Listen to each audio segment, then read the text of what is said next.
Started, and Joe Rudy's on vacation, so we got someone filling in, and Paul is not here for policy, so we have someone filling in for him also, but we'll start with Mr. Becker. Thank you, Mr.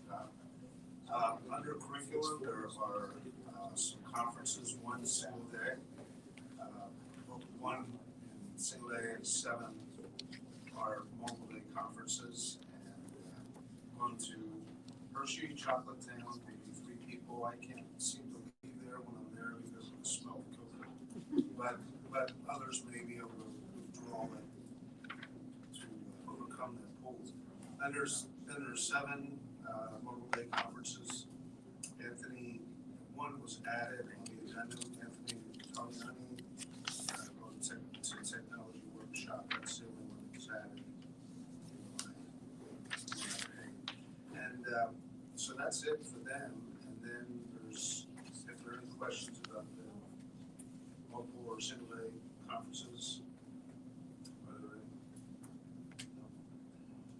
and then there's the assistant superintendent's reports about transitional services for young people that are learning to job skills and other things. I'll let Dr. B can explain it for the last time.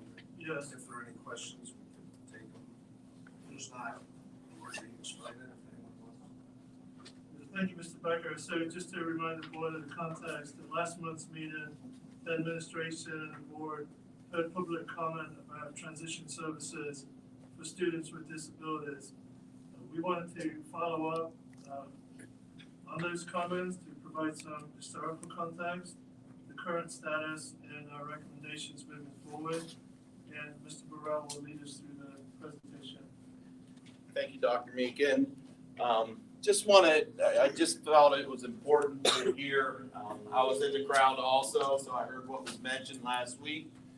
Definitely some areas of that we can continue to grow in, which is at the bottom, but I also felt it was important to share with the board what are transition services, what are we currently doing, and our recommendation in moving forward as far as addressing like the job coordinator position and things that we already did. So I'm going to walk you through the whole process.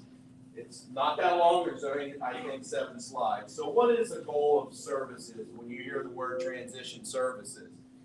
Anyone with an IEP needs to have transition services. We have to come up with a transition plan, and it's part of their IEP, okay? It starts at age 14. That's a requirement that we have to follow. Anybody with an IEP at age 14, we have to address that in their IEP. There's 3 areas that we need to address: post-secondary education / training, employment, and independent living.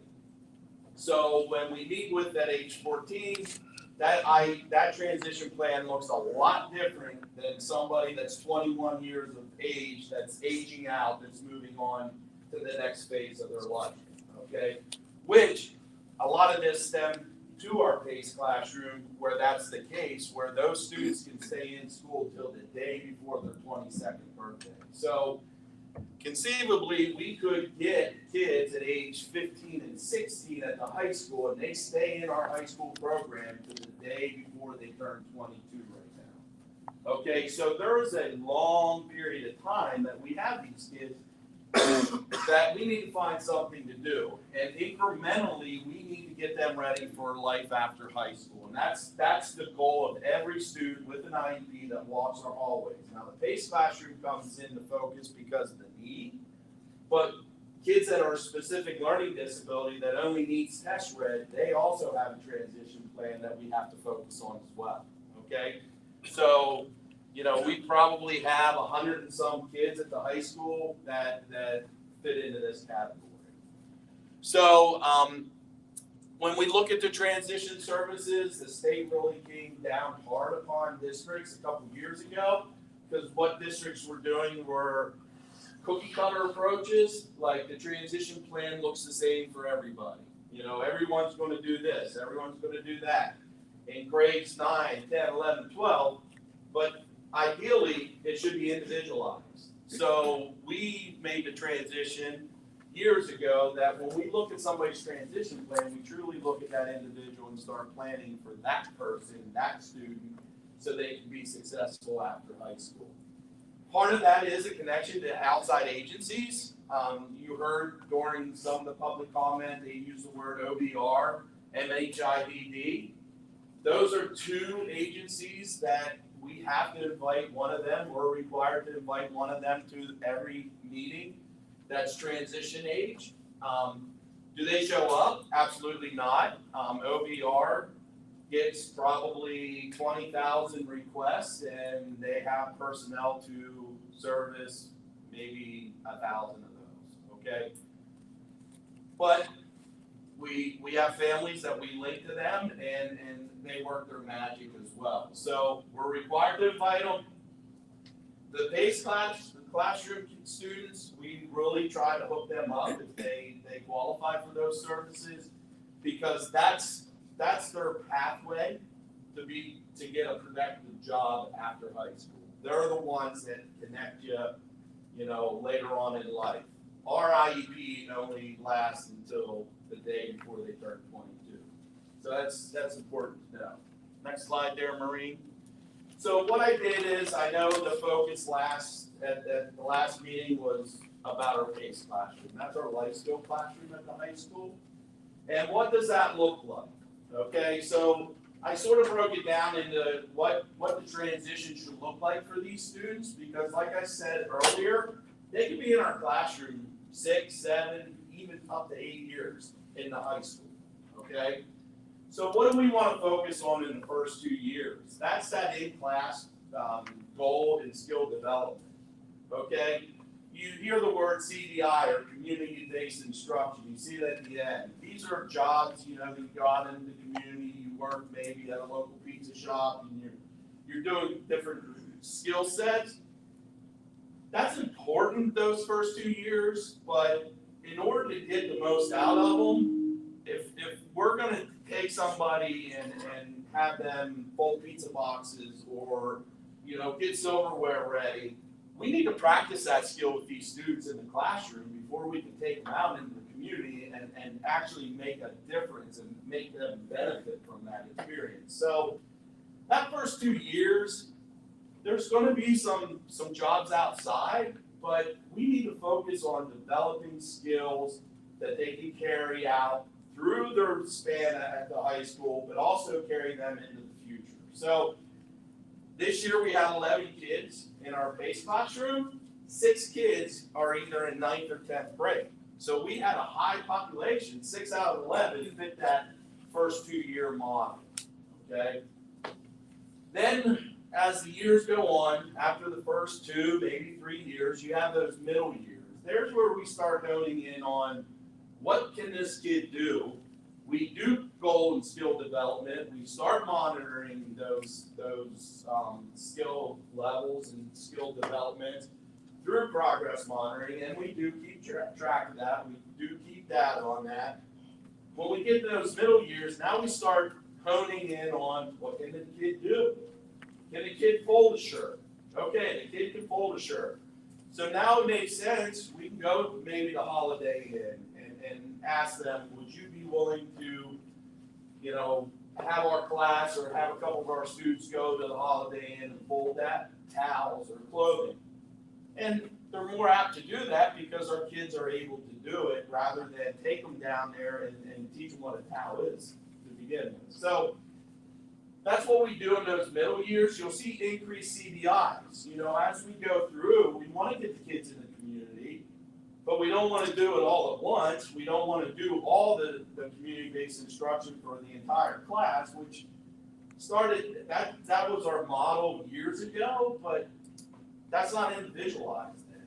So we do, as they stay in the program, we increase their CDIs. Those middle year students right now, we don't have any in our life skill class. We have 6 at one end, which is the first 2 years, and we have 5 in the last 2 years. So this is unique that we didn't have a lot of those, but it's a balancing act, okay? So the last 2 years, what do we focus on in the last 2 years? This is the important time, guys, okay? In 2 years, they're going out into the public. They need to find a job or living arrangements. You know, some kids will never be able to live by themselves. You know, we got to help the families because in 2 years, these families they're on their own, okay? Unless we hook them up with agency support, which we try to do, which we are pretty successful in doing that, I'll be honest with you. So what we started to do a couple years ago was we customized the training opportunities and programming for our students. We have what we call Project Search. That's a program where it's run through the IU. It's an IU program. They take kids down to Hershey Hospital.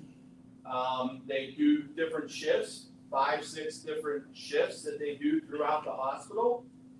And at the end of it, and we had a PACE kiddo 2 years ago that's currently still employed down at Hershey Hospital. She rides a bus down there every day.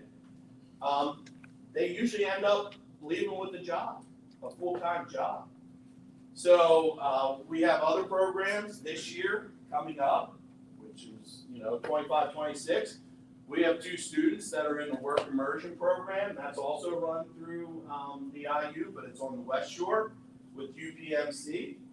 We have 2 kids. It's the first year for the program. We have 2 kids, 2 PACE classroom students that are slated to attend the work immersion program this year coming up. We have Keystone Services. We have another kid that qualified for Keystone Services. What they do is we have a discovery program where they come in, They do all types of assessments to see what the kid can do. And then they find job opportunities, and they take the kid out and provide support and job coaching and all those services for that kid, that student, with the goal of when he completes graduation, whenever he leaves the school, he's equipped for that. So we currently have a kid in our PACE classroom that's going that route. Red Tomato Farm, some of you may have heard about that. It's a farm that they grow crops, and our kids will go down there and get. A lot of these you have to apply for, okay, and you either are accepted based off of their criteria, or we got to go somewhere else, okay, look at our other options. We increase the CBIs if those kids absolutely we can't find an outside agency to help with those. We're looking for as many opportunities to get that kid into the public or hooked up with somebody in our local community that can provide them some support. We have in-house opportunities. I've had kids, we've had PACE classroom kiddos that Scott's employing right now. That's a graduate of our PACE classroom. Some very great employees. They've been there since the time they graduated. Some of them even worked for Scott prior to graduating. So we look for opportunities that match their skills to make it a good fit. And then those last 2 years, there's where it's extremely important to look at those finalizing agency linkages. That's the lifeline after high school, guys. That's where it's at. Like I said, our responsibility ends when they leave the high school, but for the families and for the students, that additional support, carries over and is needed for many years after that graduation date. So that's how we break down. That's how we view the transition process with our PACE students. And then throughout, as I mentioned at the bottom, we do have programs that we provide to all of our students. Early reach is getting them ready for job skills, job interviews, dressing for jobs, social skills. That's throughout their years at Northern. We have Center for Independent Living. If those kids need some help with independent living, taking care of themselves, maybe hygiene, things like that, they receive those services. And the last one, CTC school. We have 2 of those first 2-year students in 10th grade attending our VOTEC next school year. Okay, so that's out of the 11 students that we have 5 of those students that are starting to get in those upper tiers that 2 of them are going to VOTEC, 2 of them are in work immersion programs, and 1 of them is with Keystone Services. So we have 5 kids in our PACE classroom, all in that last 3 years, or 3, in those programs. Okay, so it was a little tough to sit here and say and hear that we're not doing anything for those PACE classrooms, when in reality we are doing a lot for those kiddos. It's individualized, which it should be, and it's just what we do. We're in it for the kids, and the families are very appreciative of those that are getting those services. Next slide there, Maureen. So I know the history of the job coach came up, like a transition coordinator, something to that extent. We used to have what we called a job coach and a transition coordinator. Okay? I got here in 2015, so I'm going to just speak about the history when I was part of the district. In 2015 to 2019, we had 2 individuals that were the job coach, job coordinator. They arranged job opportunities for a handful of students, maybe 2 or 3 students. They didn't do it for the whole class, okay? And then they would take these kids, and I'll be honest, it was always Ski Round Top and Giant. They were our 2 big employers that those kids went to. So she would arrange with them, and she had a good working relationship. She would take them to those jobs, meet with them, provide job coaching, and so forth, okay? I got to stress, phenomenal. but only a few people would benefit, okay? And if they didn't fit Ski Round Top, or they didn't fit Giant, then we were lost a little bit of what we did. We provided the transportation, and then anytime they weren't in those jobs, they assisted in the PACE classroom, more or less like an aide, or if the PACE classroom did a CBI, they would go out with that class and provide some supervision and stuff doing that. In 2019, 2022, the first two ladies, the first one retired, and then we hired one, and then that person retired, and then we started the transition coach, still provides some transportation to students, but it almost became an additional PACE classroom aid, okay? They spent a lot of time in the PACE classroom, they continued to, maybe help when they went to community-based instruction opportunities, but it became more or less a PACE classroom. Now keep in mind, COVID was in the middle of this, okay? And you know how things were shut down during COVID. So that definitely played a part in that transition. But when COVID was over, I went to I was talking to the department leader, Mrs. Will, and she expressed that she would like to see more like services done with all high school students, transition services. So I looked at the job coordinator's job description, and it basically is a lot broader and a lot more detailed than just providing transportation stuff. So when I met with the job coordinator and sort of increased the expectations, that job coordinator resigned in October of 2022. So we did advertise for the new position. It wasn't a new position, it was just different expectations for that position. We didn't find anybody.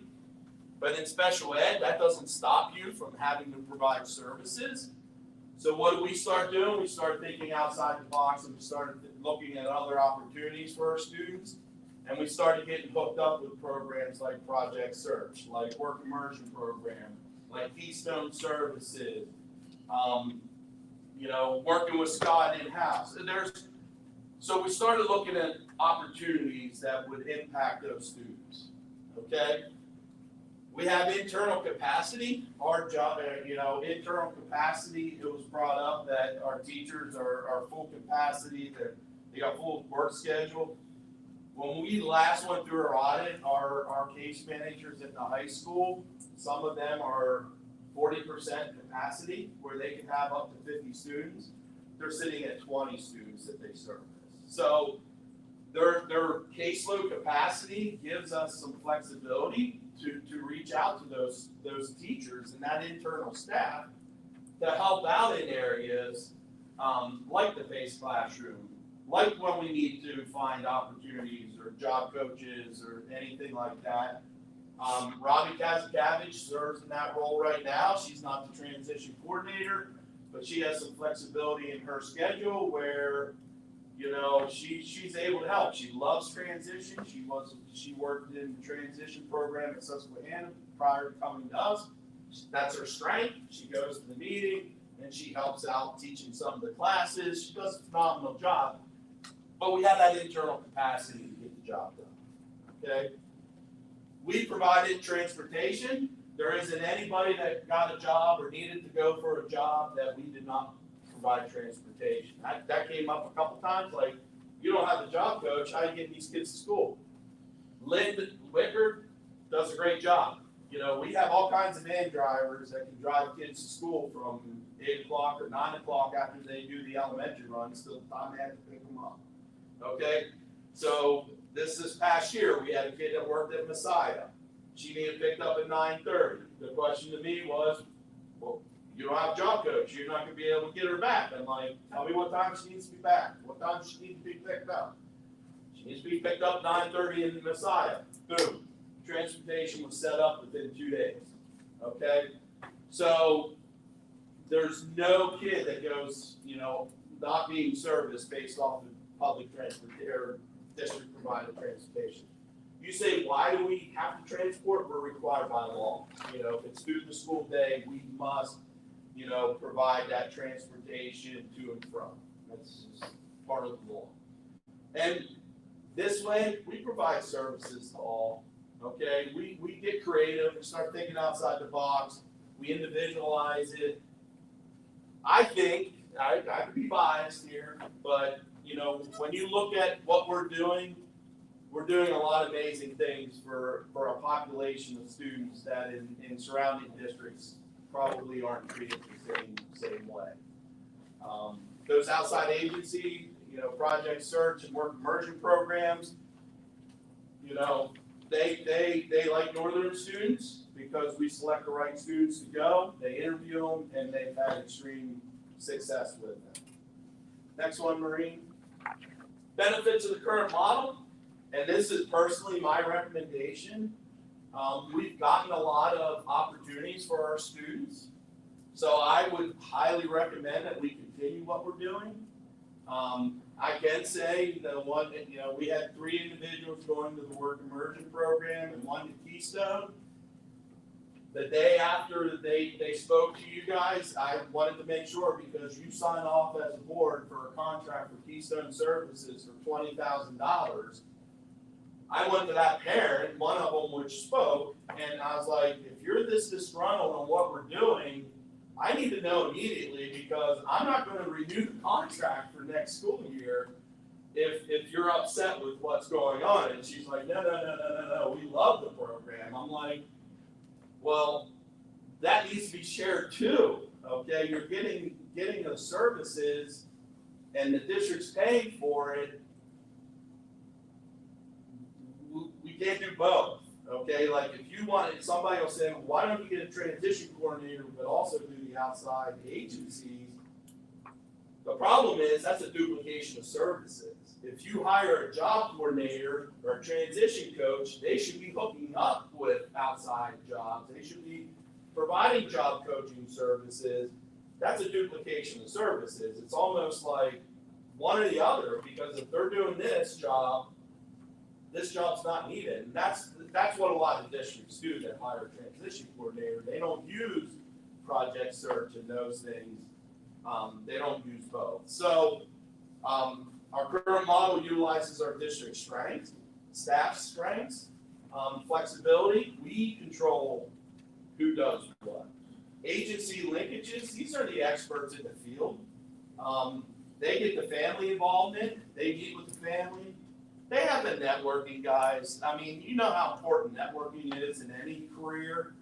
They have the connections that they just get better results. I met with a parent that their kid's going in work immersion, and I had a frank conversation with them just to be transparent, and they're like, they flat out asked the work immersion program, what's project search's success rate in job placement after the kid completes the program? And the answer was 94%. Okay, 94% of kids that go through this program ends up with a job after high school. That's amazing. We can't duplicate that in-house, guys. We just can't. Connection to employers, I already mentioned it, and I can't stress enough, it's just individual programming for all. That's the way we're looking at it, and you know, that's the way I recommend that we continue. That's for the reasons why I just explained. You want to hit the last one? You know, as I said at the beginning, we're not perfect. We're always looking for opportunities to grow and expand the program. You know, do we have areas that we can improve our PACE classroom and communication? That was mentioned. Absolutely. Staff professional development. You see on your list, we have, you know, staff going to all kinds of training. I'll be honest, I never denied a staff member that wanted to go to a training. I never denied it, and I can speak on, as long as I've been here, this is my 6th year, bringing professional development to the board. You guys never denied an opportunity for a teacher to go to a professional development. So, can we continue in that area? Absolutely. Additional curriculum-based instruction opportunities, we're always looking for opportunities. You You know, part of that is just knowing the right person and getting the opportunity to do it. And individual student planning, you know, we tried a little bit to meet with the parent group of everybody, and it boils down to, in special ed, it's all about individual programming.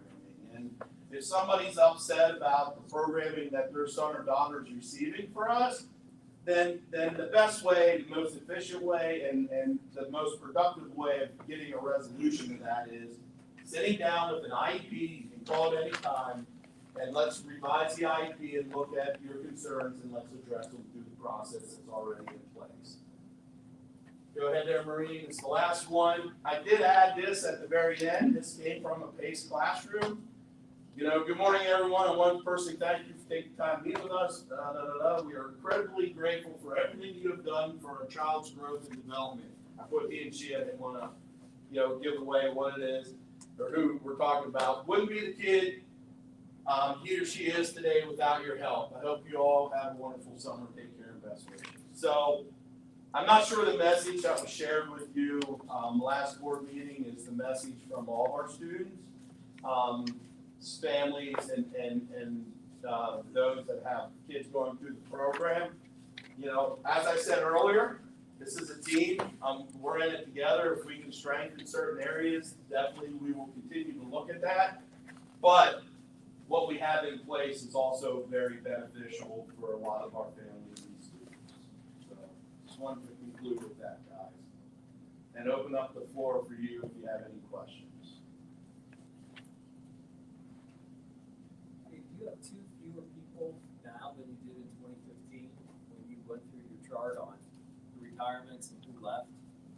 Do I have two fewer? You have two fewer. Classroom aides and your transitional. It's hard to say that because we did a lot of aid and paraprofessional condensing. Back when I started, there was a lot of paraprofessionals that were part-time, you know, so they might only be coming in 4 or 5 hours, and then somebody else would come in. Now the job coordinator, I don't even think that was full-time at the beginning. And then when ESS came, it was a full-time position through ESS when we hired it. Do we still have aides in the PACE classroom? We do. It's based off of need, so it's tricky to answer that. We have, this year we're fortunate, we have a lot of aides at the high school. We have aides throughout the district, so. People that retired, they were just part-time? They filled the same job. Like, we had a job coordinator. That person retired, Greg, and we filled it with another person. Okay, so it's always one person throughout. And then that person left, and then we filled it with, an ESS aide. And then that person resigned, and, because it was basically an aide in the PACE classroom, so we still equip the aides in the PACE classroom based on it. So we might have one aide in that classroom this year, Greg, but next year we may have 2 just because of needs. Or we could repurpose that aide and make it in the PACE classroom. That aide now might be in the learning support classroom at the high school. So it just seems like there's a disconnect between what we think we're delivering and what the parents believe we're delivering for their kids. And we met with that parent group for 3 meetings throughout the year, and the week before they presented here, Steve Lehman and Ron and all them met for 3 hours as well with them. So do you give them a written response to all, they have 3 pages of questions. How do they get the communication of their feedback?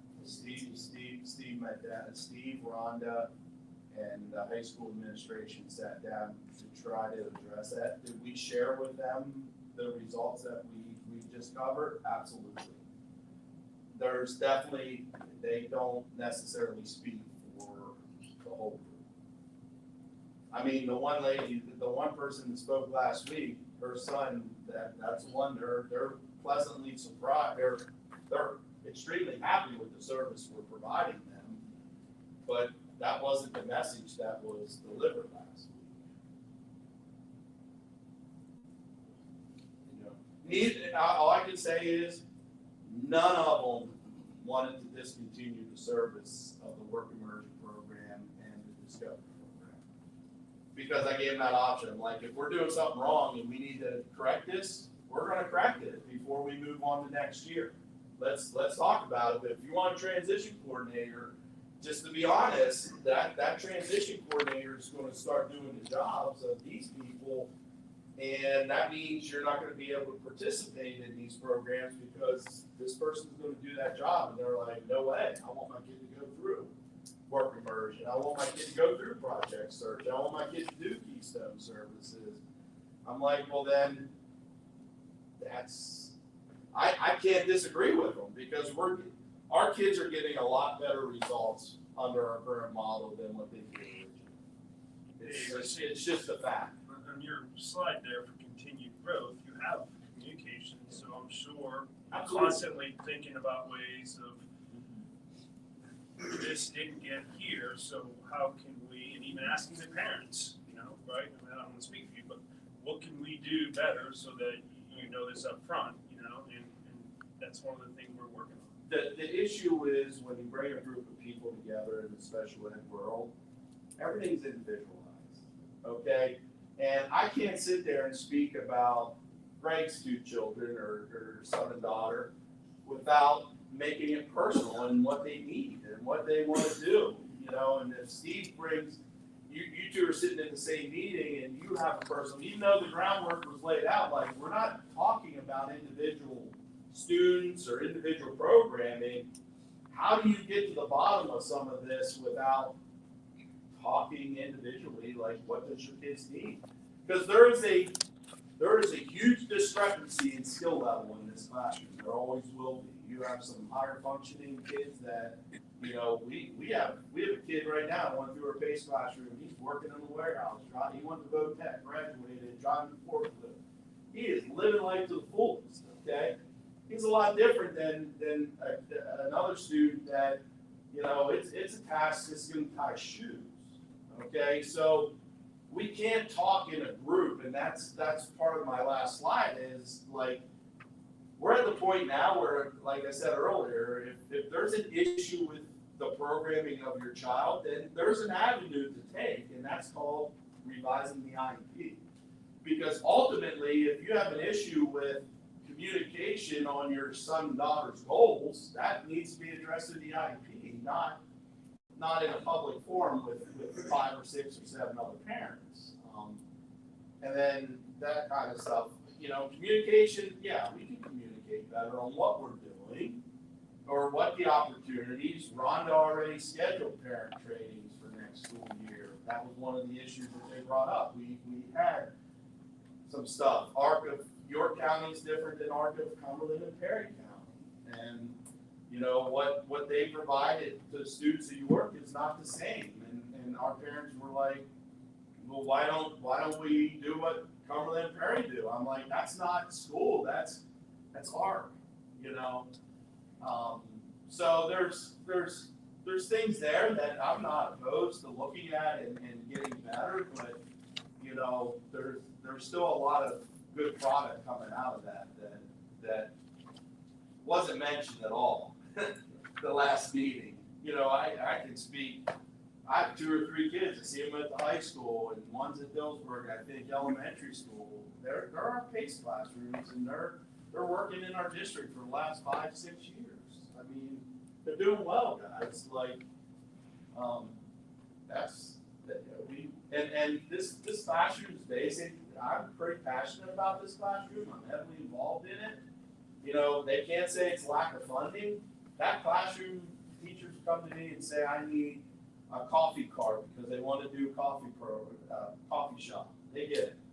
Okay, they need a washer and dryer, to do laundry for the football team. They got it. They needed a new refrigerator. I talked to Matt Johnson, and within a week, they had a new refrigerator in that classroom. So,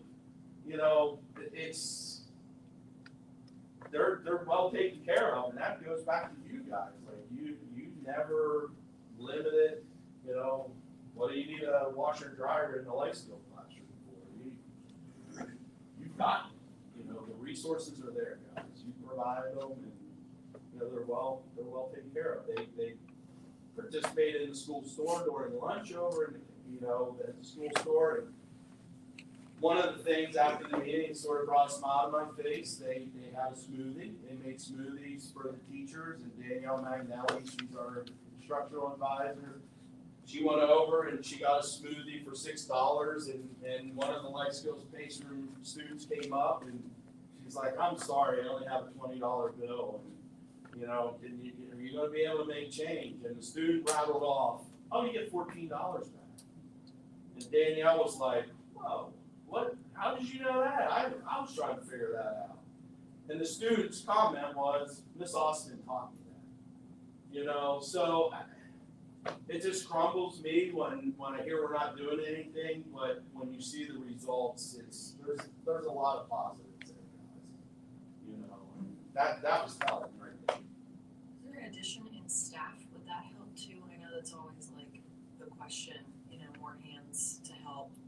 But with more individualized, when you have such a vast range, do you need more help in those classrooms as far as helping those individual kids and families? Like, is there just not extra time? Because I think that family's big concern was we just don't know what's gonna happen after. Like, that's what I got out of it, that they were just, we have no idea what the next step is. So I don't know if that's something that. There's two students that have a one-to-one aid there. Okay, and chances are the one that you may be talking about may be one that has a one-to-one. Okay, so they have one-to-one services. You know, 2 of our students have one-to-one service. No matter where they go, they have an aide with them assigned 24/7 when they're in school. There's 2 one-to-ones. There's a classroom aide that's phenomenal, and then you have a classroom teacher. So there's 4 adults.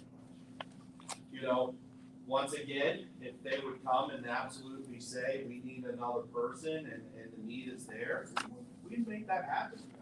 It's based off of needs.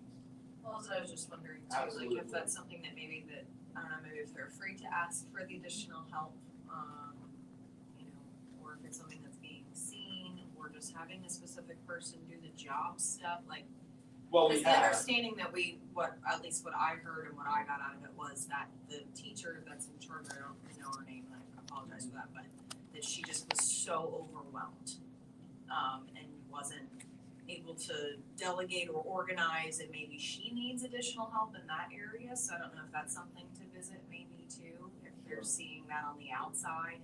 Maybe she's not as disorganized, but maybe it appears that way, you know, overwhelmed with all the things that you need to do. Yeah, definitely things we can consider, and you know, I'm gonna. Because I'm sure it is overwhelming. Oh, yeah. Having to help and delegate you know, all the different students' needs with their individualized plans and everything. Sure. We have many coming up from the middle school next We year. have, I think, 1 or 2.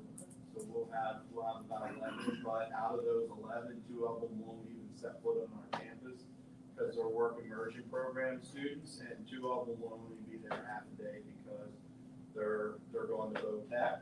And then the other one will be there probably maybe half the day because they're involved in the Keystone services.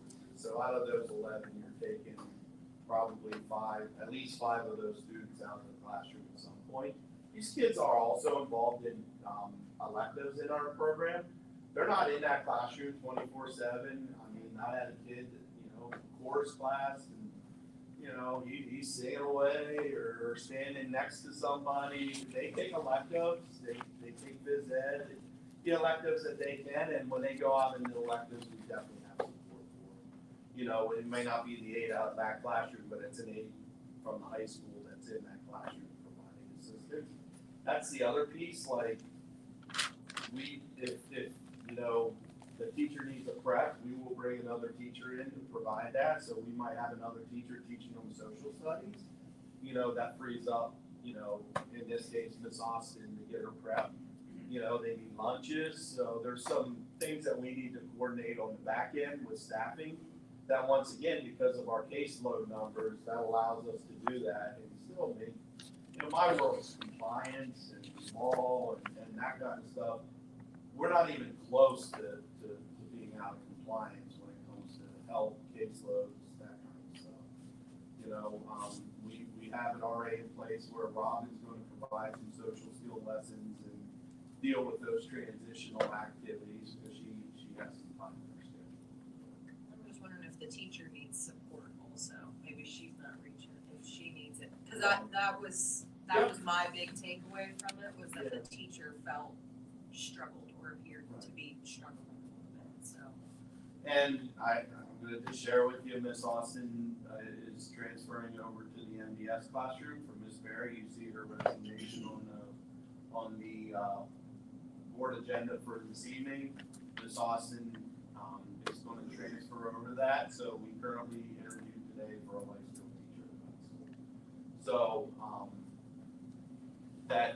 that's part of it, and we will, depending on who we get. I mean, this is the fourth teacher that I think since I started here 10 years ago.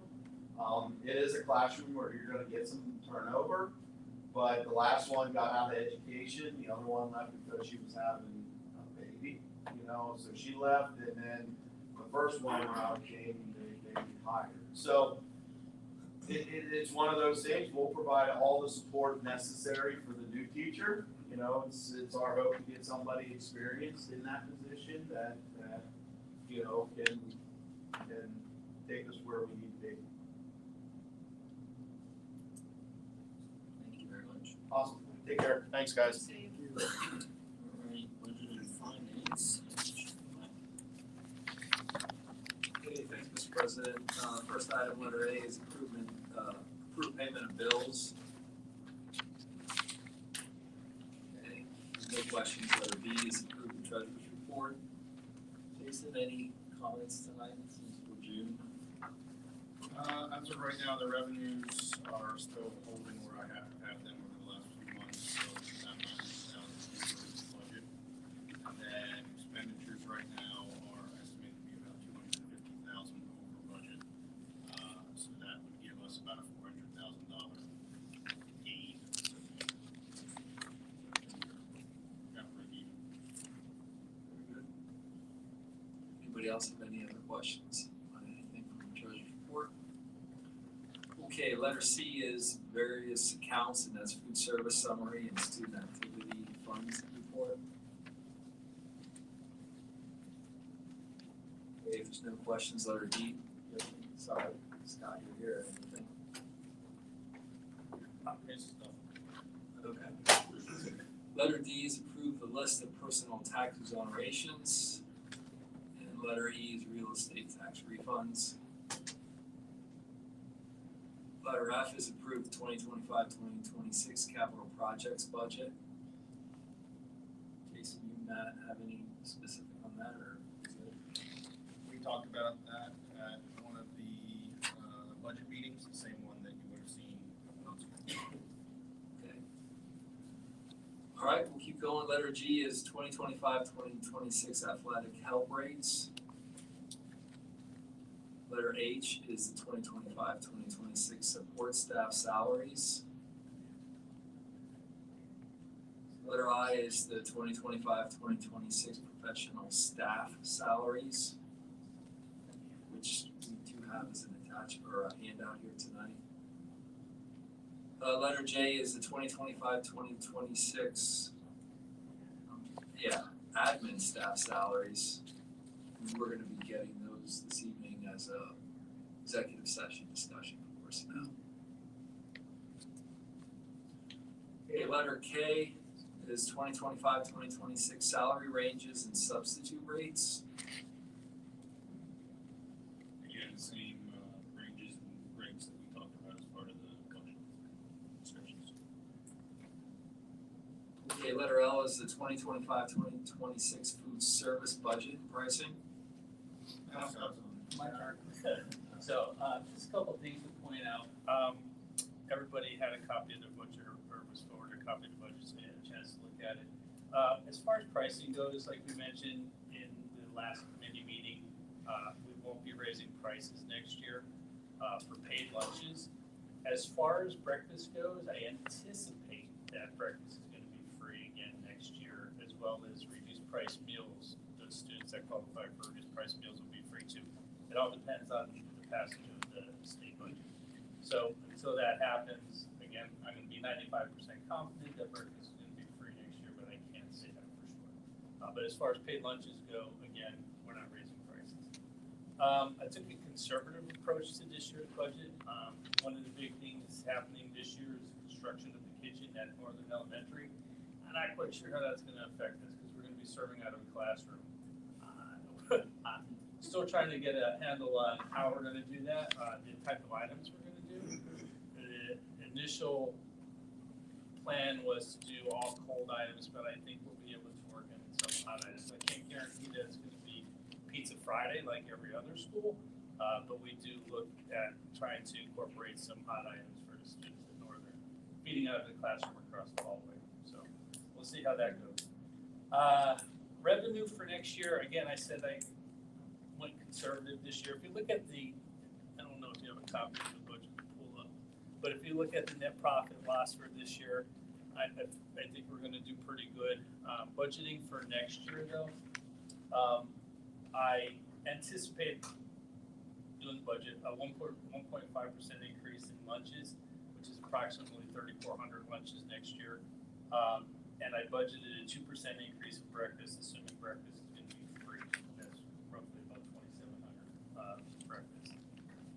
The other thing I wanted to point out on here, if you look at the estimated actual for miscellaneous revenue, the chunk of that is what we received from Giant for a donation, the roundup at the register. I'm not quite sure whether or not that's going to be in place next year. Miscellaneous revenue came in at 8,400. We brought in 7,500 from that roundup at the register. That money that we received doing that, we used to pay off the bad debt for students who are either free or reduced or both. So that money, that's how that money is used. But anyway, I budgeted only 1,300 next year. Hopefully that number will be higher. Giant, and I anticipate, I think that's something that they're gonna try to stick around with. Other than that, state and federal reimbursement falls in line with the 1.5% increase in lunch and 2% increase in breakfast. As far as expenditures go, just some increases in general supply and food purchases. There's some new things coming down the line as far as wellness, added sugars. A lot of times when there's changes in the nutritional requirements, we see manufacturers trying to make adjustments to products, and sometimes those products, the price will increase a little bit. Overall, that was nothing major. That's pretty much it, in summary. Again, I'm not quite sure how Northern Elementary is going to affect us. I think I was told we should be in the new kitchen around December, fingers crossed. So those first couple of months, because the amount of participation rate at Northern Elementary is one of our highest. So, any questions?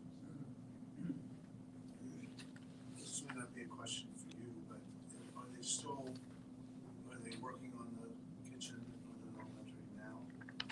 Putting this on? We cleared it out.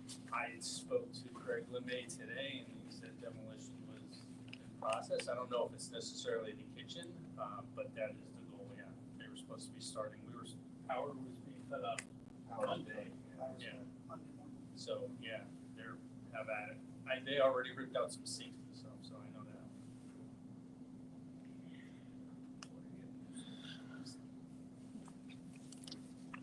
Any questions? Thank you. We'll keep going. Letter M is approved renewal of the National School Breakfast and Lunch Program. Letter N is approved Northern York County School District repositories for 2025-2026. Letter O is approved educational service agreement with New Story Schools for 2025-2026. Letter P is approved agreement for in-school educational services with New Story Schools for 2025-2026.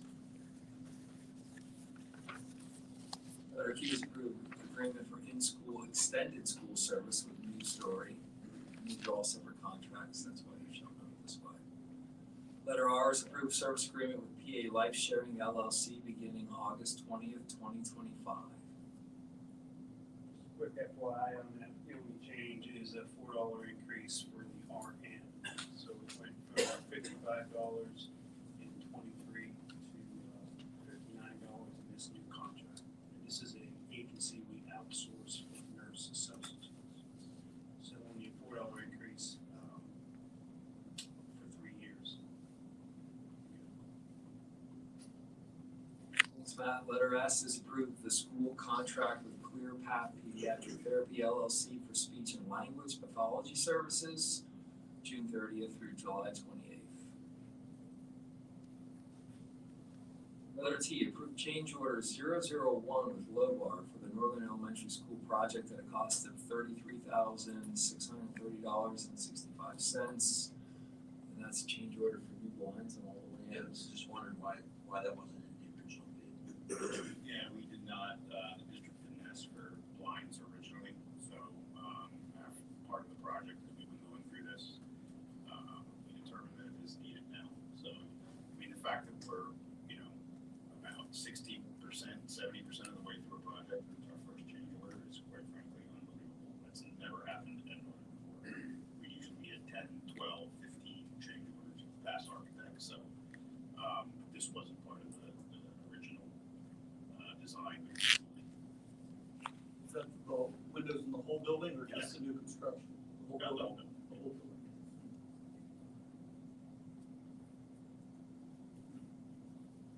Okay, if there's no more questions with that. Letter U is approved contract with Blue Cap Service for transportation services. This is, we've only used this if we have, students, that we placed for this service, so it's kind of use it and pay for it if we don't use it.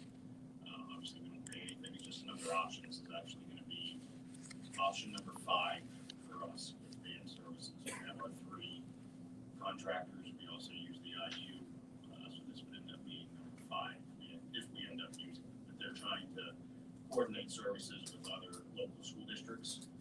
So for the students that we have going to Carlisle or a little bit further away, the plan is to be a little more efficient in trying to pick up multiple kids across school district lines. So there may be a northern kid, a South Mountain kid, and a Carlisle kid, all going to Big Spring, for an example. So that would be one van run that we're all sharing instead of 3 school districts having one van for one kid. So it's a great idea in theory. It's a lot more difficult to logistically get that to work. So the special ed consortium that Dave works with a lot is who's partnering in on this and going to be sending students to this Blue Cap, and then they're the ones that will have to figure out if they can transport more economically. So it's kind of it's a startup company that we're going to try to give it a shot here in year 1. If it works out, hopefully it grows. It'll end up saving us money, but we're not under a whole lot of risk here to see if it does or doesn't work. That was my biggest fear. So it is just to use it as you pay for it type of thing. Another group that benefits the homeless and foster students that we're required to remain educational stability for. So when they move into our district, we need to keep them enrolled in their home district with this type of service. With a lot of that, hopefully this can help with that also.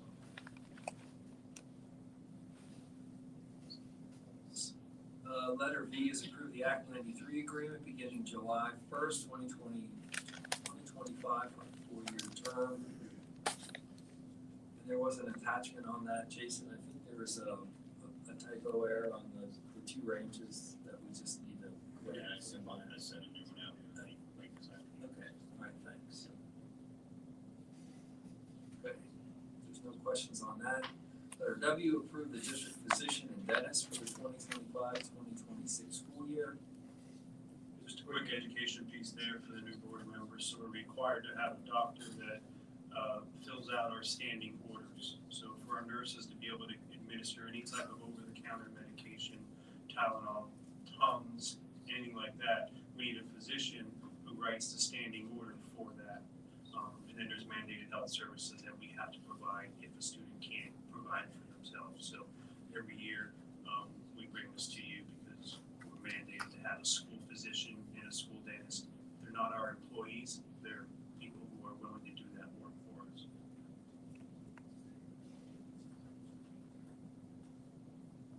letter X, approve the addendum to extend ESS Support Services LLC through June 30th, 2026, so for another year. Will be much better for us now, so. Yes, they are. Very good. Yeah, thanks. The letter Y is approve the agreement with Yellow Breezes Educational Center for academic programming through June 30th, 2026.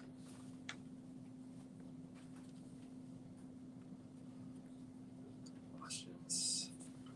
There are no discussion items either, so that's it for budget and finance. Building and ground, Mr. Gunning. Yes, Mr. President, you'll see under the Building and Grounds Committee report, item A, we have 5 facility use requests. We can run through those if there's any questions. Speak up. So we have items 1 and 2 are Northern football cheer for UC SLC gym for the cheer program. Also under item 3, additional requests for additional gym space for cheer practices. Item 4 is youth soccer through Dillsburg Area Soccer Club, use of grass field at the SLC.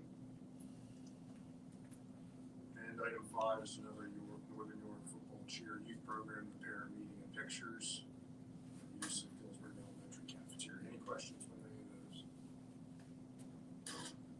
Okay, we can move forward to discussion items. First up is the continuation of the discussion of Northern Middle School needs. In this case, just discussing potential summer maintenance items. Alrighty. Generally speaking, all things Northern Middle School have been, the baton has been passed to the superintendent-elect, Dr. Meekin. But since the first slide that we want to talk about is a glimpse back at the past, just to look at the context of what has been, I was going to take that and then just pass it along from there. So, Maureen, are you on 13 there? Go ahead and go forward to slide 13. These are the previous, keep going, previous slides that we've discussed along the way. And that brings us to, there we, I think that's it. Is that slide 13?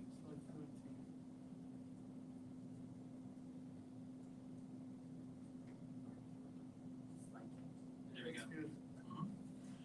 Okay, so that's the title slide then for today's few slides. And then if you just go to the next one, just to give a little context to what we'll be talking about here in these slides, we, as the timeline for occupation of the middle school has been revised, extended, we wanted to make sure that we identified and prioritized the middle school maintenance concerns. So that was the objective moving forward. And as we talked about that with the board, we talked about, well, do we want to outsource that, use a third party to come in and assess where the middle school needs are, or do we want to just use our in-house resources and expertise? And we decided collectively to go with the in-house approach. And then within the in-house approach, there are really two buckets, 2 categories we've talked about. That there, we wanted to look at the systems in the middle school and do a system-wide look, and we utilized vendors and others to take a look at those systems for us. So that's in process. And then we also have standalone issues that aren't necessarily system level, but they're these other issues that would help us focus on making sure that the building is a place where students want to be, teachers want to teach, and it's safe and so forth. So that's where we're at. Yeah, so at the last meeting where we left it was that the administrative team would develop a list of priorities and then seek further input from the board on the scope of the short-term improvements. So the team, Steve, myself, Jason, Matt Johnson, Troy, Mike Sullivan. We've met numerous times to identify the most immediate concerns based on safety, educational programming, and the student and staff experience. The main goal is to make the building safe and to improve morale. We welcome discussion from the board tonight. On these items, they come to you not as concrete recommendations, but ideas to share. And we hope that the board will help form those ideas into plans and to give us an idea of the intent of the scope of the work that the board would like to engage in. You'll note that we built on our previous presentations and superintendent's report to show the development of these ideas over time. With that, I'm going to hand over to Matt Johnson, who's going to take us through the next couple of slides. Thanks, Maureen. So, in an effort to get this moving as quickly as possible, I met with a company called Citywide. Maybe some of you have heard of them, maybe not, but they offer a wide variety of resources, including maintenance, demolition work, painting, snow removal. They have a big range of different things they can offer. And they were able to meet with me very quickly and get quotes and proposals turned around very quickly as well.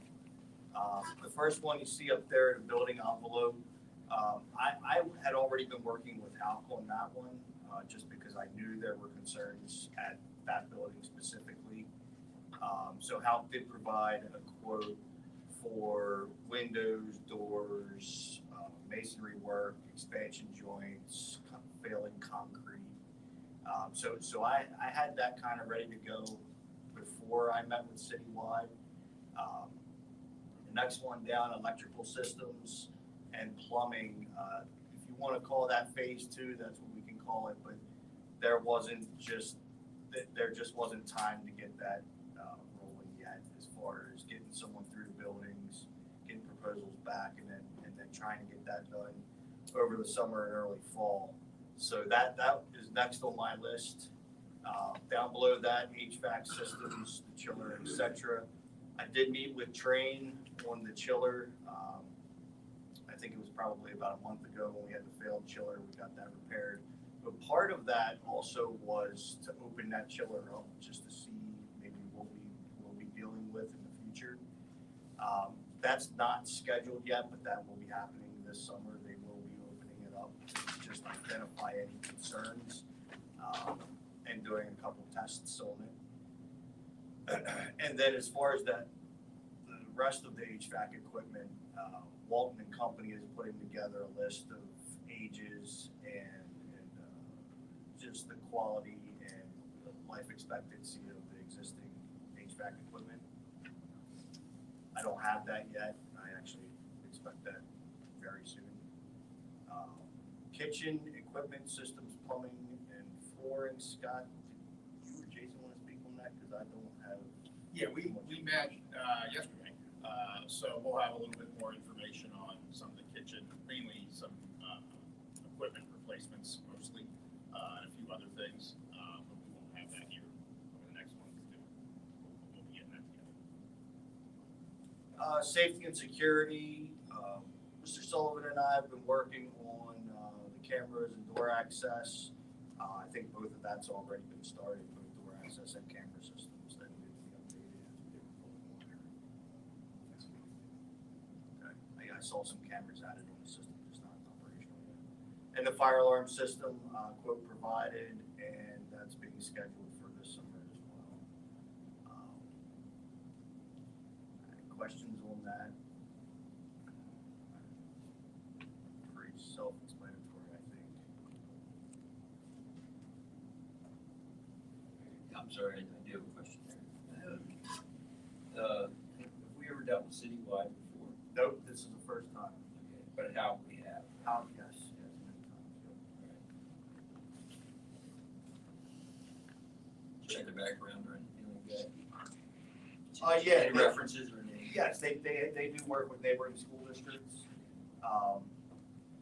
Littlestown, Dallastown, I believe, there's several school me, that's neighboring, because I live in Littlestown District, and I frankly live in Downtown. But yeah, yes, they do have, they do work around us in the building district. Any comments from them, or are you really pleased with their work? Yeah, Littlestown, I know, was pleased with their work. Victor Trone is the facilities director at Littlestown, and he's very pleased with their work. Dallastown, I actually got a good friend that works there. He said they're very pleased with what they've done for them. And then they also offer janitorial services, not for long-term services. Well, they can do long-term services, but for more short-term services as well. So if I was, hurting for custodians for some time and I couldn't pick any up, they do as short as like a 3-month type of contract as opposed to an annual or 5-year type.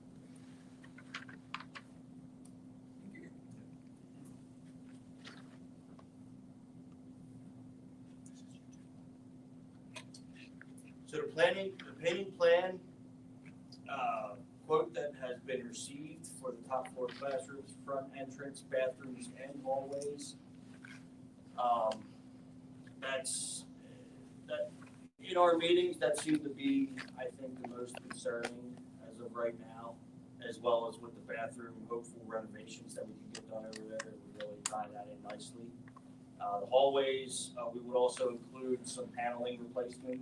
I'm not sure if anyone's walked around over there lately or remembers, but there's plenty of paneling in the hallways. We would not paint over the paneling. We would replace the paneling with another wall surface, similar in depth that would match it well. I think we were just looking at a single color. We weren't going to get too fancy with striping or anything like that. That gets rather expensive because of all the taping we have to do. So it's pretty much just whatever. I mean, the brick, we paint the brick. The brick would get a fresh paint on it, which would look really nice, and hallways and classrooms, bathrooms. The floor plan, all classrooms and front entrance will be cleaned and treated. I think maybe to be a little bit more specific with that is all the terrazzo over there. In fact, most of the terrazzo around the district has never been waxed before.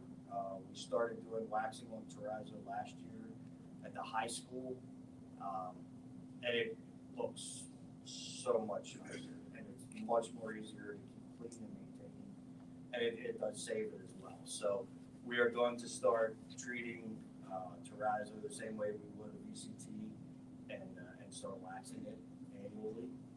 The bathrooms, the quote that's been received for all the bathrooms, it would not be a replacement of all toilet fixtures and urinals.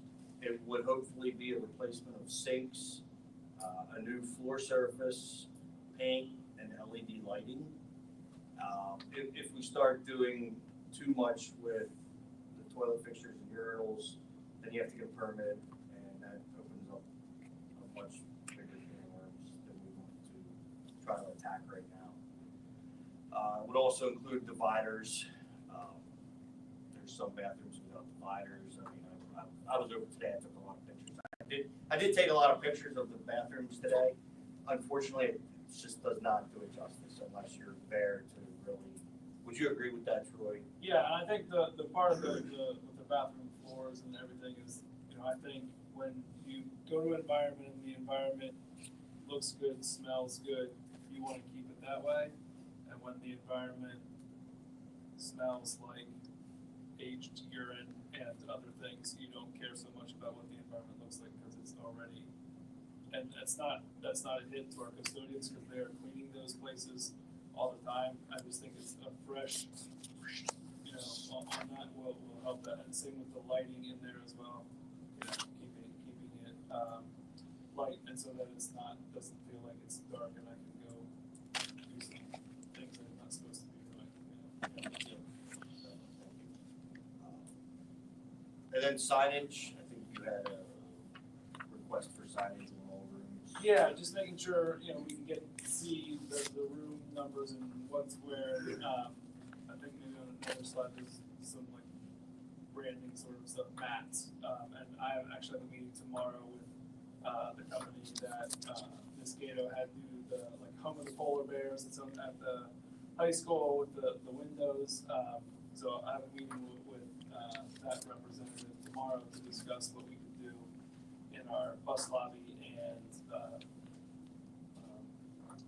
main entrance lobby as well, to freshen that up and stuff that could go to a new build or a renovate. You know, it's not money wasted in a couple of years.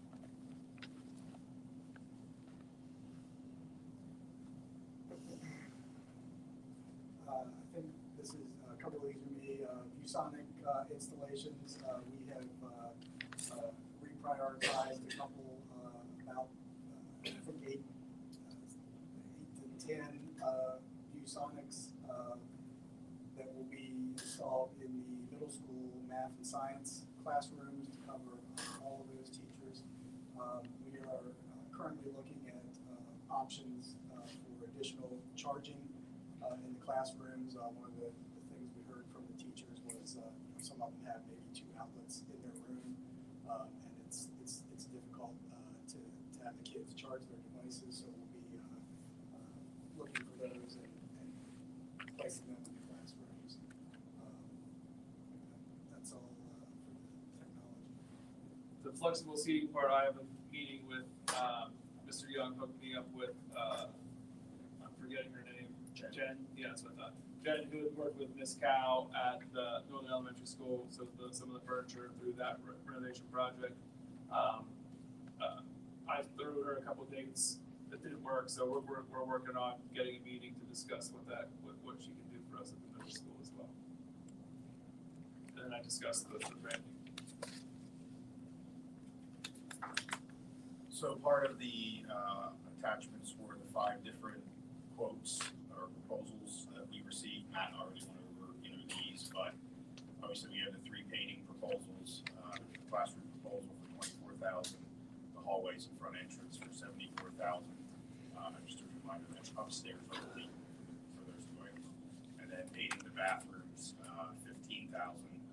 The bathroom repairs, improvements, spruce up, if you want to call it, about $240,000 there. Again, Matt talked about that. If you looked at the quote and the proposal, you would see everything that they were doing there with sinks and floors and all that kind of stuff.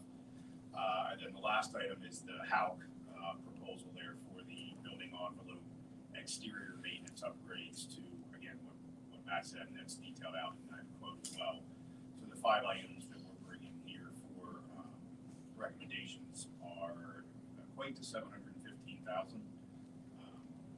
For, if you can go to the next slide. In terms of how we would fund that, we do have the 23 bonds that have been fully expended. They were taken out for the middle school and Northern Elementary School projects. Then we also took out the 24 bond to finish out the Northern Middle School project and have seeded money for a middle school project. I anticipate that we'll have about $3 to $4 million at the conclusion of Northern Elementary left over in those bond funds, so we can use some of that money to pay for these 5 proposals that we're bringing to you, as well as potentially some of the items, the equipment items that Mr. Sauer had talked about as well.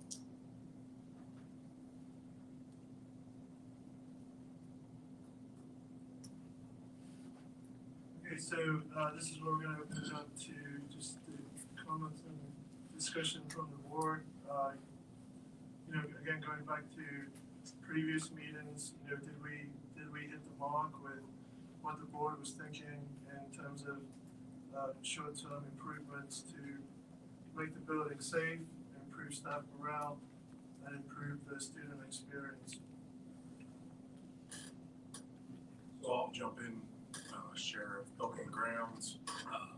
Just to echo some of what Dr. Meekin said, effectively they follow the path that we asked them to follow. We asked them to look at this from an in-house perspective, utilizing local contractor resources, which they did. They've come back with this list of things that they've identified with the information they have right now as things we should consider. I would say as you're thinking about these and evaluating and looking to provide further direction to the administration, how do you like them to proceed?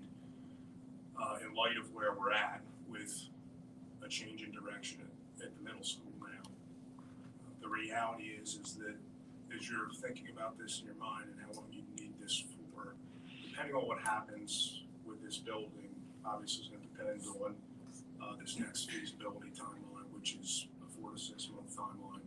But ultimately, regardless of whether there was something being reused with that building or something new being constructed, you're talking probably a 3 to 5 year timeline, somewhere in that range that we would be using this building, 3 plus, I'd say, to 5 years. So as you're evaluating each of these and considering,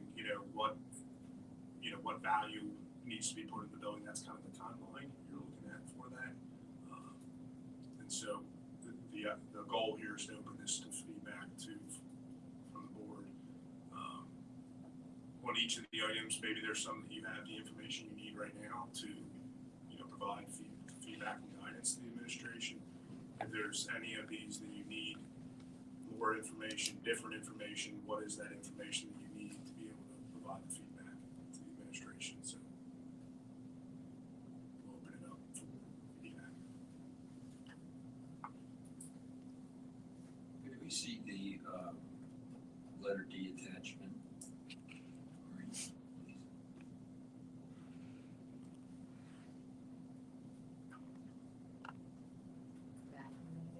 Yes.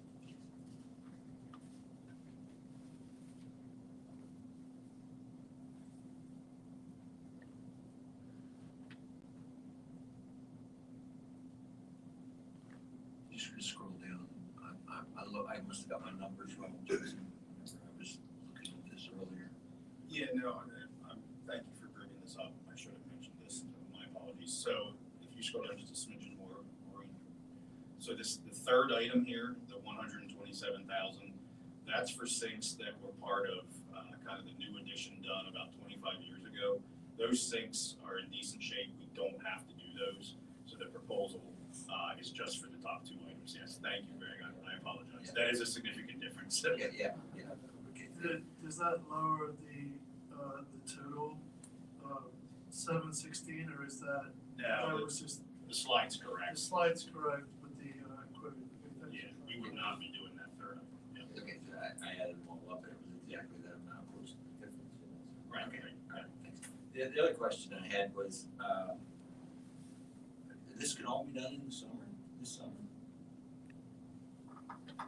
That's what I'm told. If Wow. we get a decision made, I'm told that it can be done. Somebody's gonna be busy. Yeah. Wow. Okay. I'll chime in. I think that, you guys went out and identified, what could be done and what makes it enjoyable for kids to come to school. And again, to Mr. Gunning's point, the 3 to 5 years is a long time. So, again, it's a lot of money, but if it gets us to the end point, then it's worth it. Can you open up the attachment for the envelope and repairs? All that stuff I know, because I know that's a big part of the building period anyway, with what needs to be done, remodeled or whatever is gonna be done with it. Is this sufficient enough to help keep the building safe and everything for the next couple of years until a decision is made with that building then? This is sufficient to keep the building safe and dry. Yeah. Okay. And one of the large items on there is a ceiling that will be applied to the whole building. I think it's the next one down. I think and it might be the largest. Yeah, it's to apply the water repellent to the masonry walls, which would help with that too.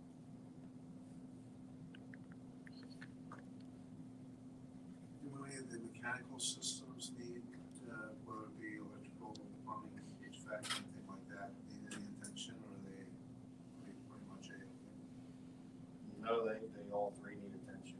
They need Mr. Wigg, they need attention. This is just the scope of like the summer plan. We'll be coming back, long term. Yeah. So I appreciate the question, but the board had asked last month for a short-term plan, and the word aggressive timeline has been used. We support that, so this is a short-term aggressive timeline focused on those items. But those other systems, we will need to come back to the board later. Thank you.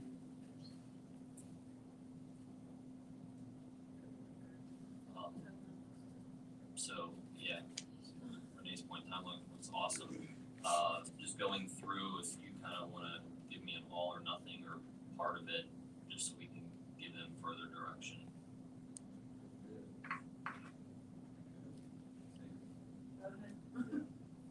Yeah, and I would just say is to keep in mind that the two approaches you really have with this building are to, some of this is a little bit preemptive.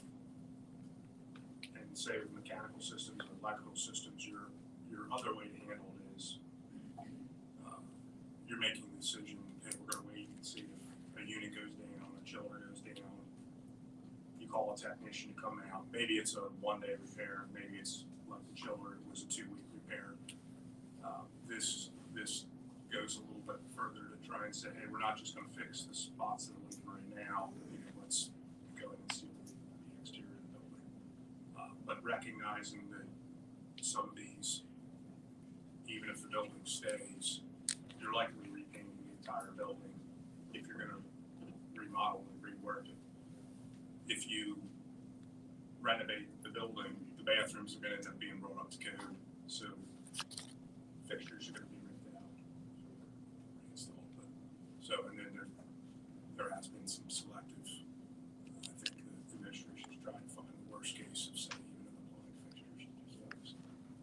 This is probably the first of many lists that we've seen, so I think this, but no, thank you guys very much. Great job. Appreciate it. Okay, well, thank you for the board for that input. So what we would intend to do then, Mr. Kyle, would be to move these things that are listed as supplemental materials. You'll see those on the board agenda for next Tuesday as approval to accept the quote for those 5 items. And with the board's permission, in the meantime, we'll get the work started. Good. Thank you very much. Thank you. Thanks, Matt. Then, Oh, sorry, one more, my bad. 2 more. We have a building and grounds update. Matt, anything that you'd like to kick it off with before? Yeah, just everything in blue again, if you focus on the blue, that would be anything that has an update or a change to it. We're working on scheduling right now, the track maintenance and repairs that will hopefully begin in July, and the painting, the line painting. If we go down some.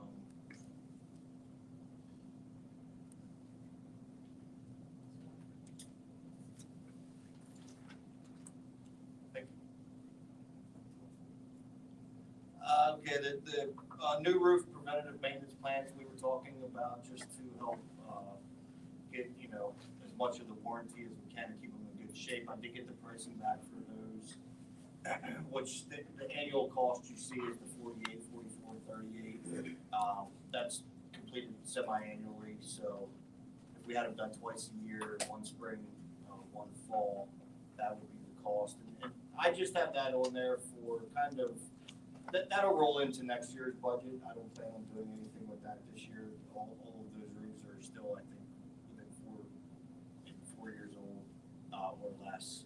But we did get numbers back on that, and maybe even by next year, we won't need that, depending on how this new position works out for maintenance. So, but we have the numbers for it, so I can close that for now. Asphalt maintenance, that's being scheduled. The top one for the asphalt out back at the maintenance, that's being scheduled. Maintenance garage, working on with Lowbar on getting some pricing for those. I don't know if we're gonna go with Lowbar. I have to see what kind of pricing they come back with. But that's kind of starting that process right now. So Dillsbury Elementary School dishwasher. How would you contractually be handling that? The garage piece. Well, yeah, that would be either that would probably be KPN. That would most likely be KPN. And is there somebody else you could reach out to in the meantime? Just, I know you're trying to expedite this stuff to get somebody rolling. Yeah, I don't know who else quite yet for the garage piece. I mean, I know we've used Mod Squad for the garages over at, or the garage over at Turf Field. I don't know that that's gonna be an option for this. Low Bar Associates is the one that I've reached out to. I will probably break it out into separate pieces for any site work and concrete pad be done separately from the actual garage piece. So no, I'm not set on anyone for that particular item right now. Because I think it'd be worth us, before we get too far along with them and time starts slipping away. Sure. Reach out to one or two others, just, knowing the process, kind of where we're at. Yep. With the greenhouse and the lists that's there on that, so. Sure. That makes sense. Badge access system, that's started at the high school and the middle school.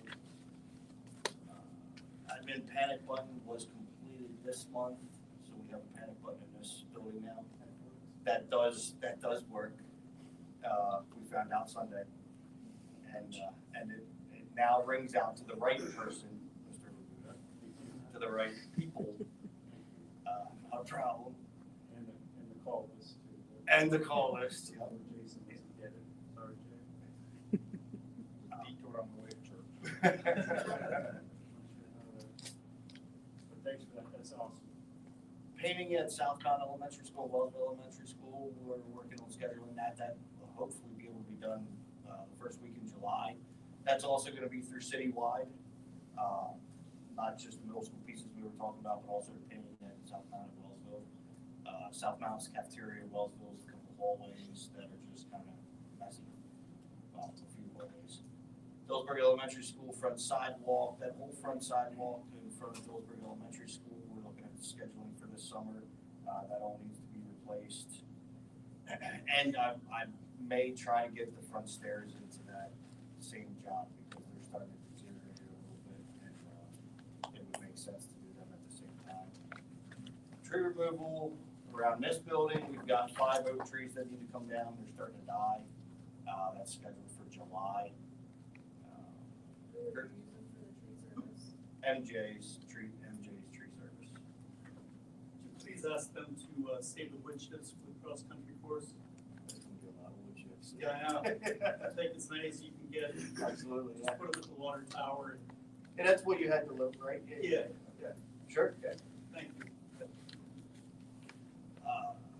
Greenhouse, no real movement of anything on that, except for I did bring out Carlisle glass to get a replacement of all the glass proposal. They said they'd have it tomorrow or the next day. I thought that was not convenient at all because I wanted to have it for tonight. But we'll have it very soon. Admin SOC work, yeah, this one, probably no one else besides me knows about in this room, which, sorry, Mr. Young. One of the 2 boilers that are in SLC, has failed. I believe it needs a new heat exchanger, maybe even more work than that. McClure was out to diagnose it. That boiler and the one next to it that both serve this building and the SLC are 17 years old. So that's the cost to replace both of them. I do not have a cost yet for the repair of one. To me, it's almost like headlights in your car, or tail lights, or something else that works. You have 2 things working basically the same amount of time to replace both instead of just one. Mr. Gunning, I don't know if you want to chime in at all to that or not, but that's the number for both. I can surely get a number for one, and I'm hoping to get a number for a repair. But I think at 17 years old, you're going to find a number for the repair. Probably isn't going to be worth it. So that, I just got the quote probably, I think it was the end of last week. Actually it was Friday. But I'll get some more some more information on that, and I'll bring it to the next meeting, but hopefully, lead times and everything will allow to, be able to get that work done before it gets cold again. As you asked, I would get the other two options, and the reason I say that is because this building kind of sits, we're in the same position as the middle school. What's gonna happen here, so it's gonna be, in my opinion, the same type of decision as, you know, if you were keeping this building, a lot of different considerations, but if we're trying to consider what do we wanna put into the building, maybe, you know, way, part of it, all of it, you know, more in a few months, I think.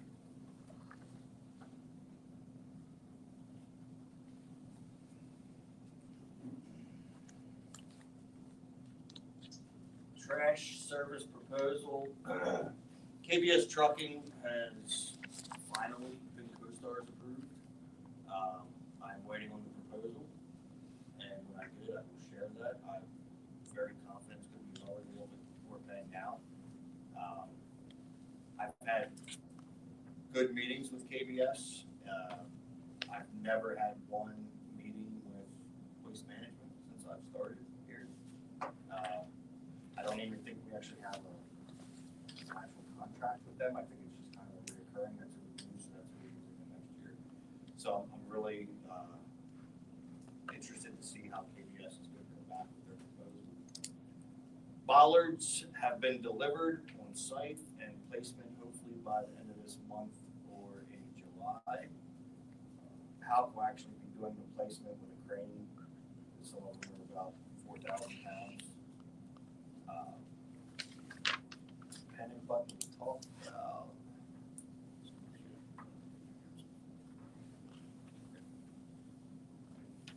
Thank you, Matt. Anything in addition, update for the greenhouse? The only other thing was the rebate from UPG, United Plate and Glass. That's been sent to us. I think we're waiting on signing it and get it sent back to them. It's 9,000 something. And I guess my ultimate question is, we're waiting for more information from the glass provider about potentially replacing those because there's still leaks. But how did it go? Were we able to functionally use the space fairly well for the spring? Do we have any feedback on that? Well, we've met monthly as a team, and we were, as responsive as we could be to the teacher's request. She kept us in the loop, and I feel like we were responsive. It wasn't, obviously the functionality of the greenhouse was not perfect, but I believe we were able to hold our sales and things like that. It was, I'd say it was functional. It's not ideal. So we're working through some bugs, but we're educationally able to provide. Well, I think we have, I think to be fair, we have better communication systems set up now. We're having constructive meetings, and we're actively working on it. So I feel like we're supporting that project well. And hopefully when we get this quote back, we'll have better major information to show the board.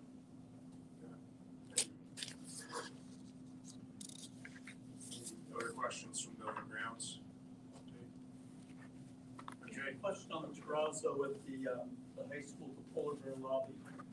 Are you, I was in there yesterday, that seems like it's bubbling again. Yeah. Plans for that anytime soon? Those bubbles will be there regardless of if we do that or not. But we did wax that last year for the first year, the whole polar bear lobby entrance, those hallways, and all the way down next to athletics. This year, we're gonna do the whole top, that whole level. If you call it, I guess, the first level, if that's what you wanna call it. We're gonna do that entire level, and then move on from that annually. We'll just add in a little more until all the hallways, all the common spaces are done. But as far as the bubbles, We drilled them a few years ago and it seemed to help for a while. But I think there's an underground spring that comes up there. Yeah, real old water.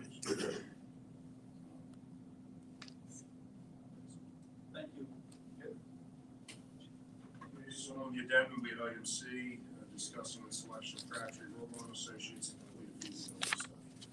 Well, this is an item like the similar one that we had before. We have it on this agenda as discussed. The selection after the discussion tonight, we're hoping to move this item to approve the selection for next week's board meeting. So that's the context there. I did send an email update to the board last week, but I just wanted to go over that verbally, that we held our architect interviews last week. We had quality presentations from all of our finalists. The committee was Mr. Gunning, Mr. Rudy, Mr. Miller, myself, and Troy. And at the end of our deliberations, we were unanimous in our view that Crabtree Roadmar would be the company to lead us forward through to complete a feasibility study that would lead to recommendations to come to the board. So I wanted to, first of all, ask if there were any questions from the board about that process, or to invite Mr. Gunning if he wanted to make comment.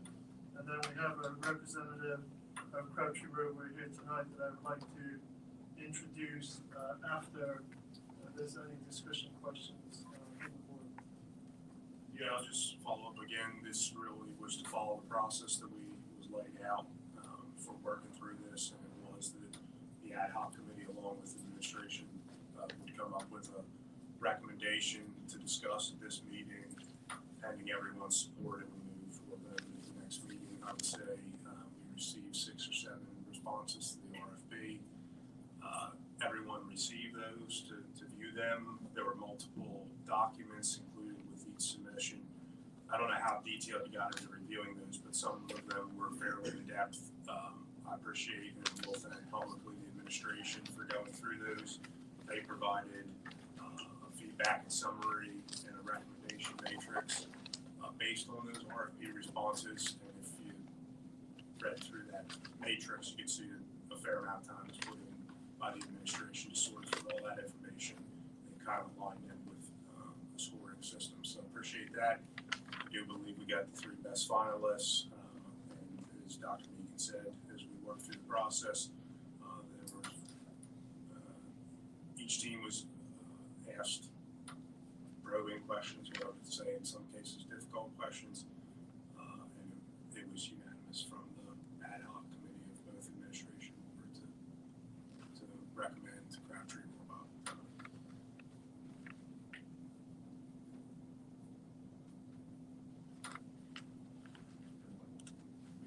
And just to summarize, the next part of this process would be completing that feasibility study, which would be focused on middle school and SLC most specifically, based on the imminent needs to address these problems.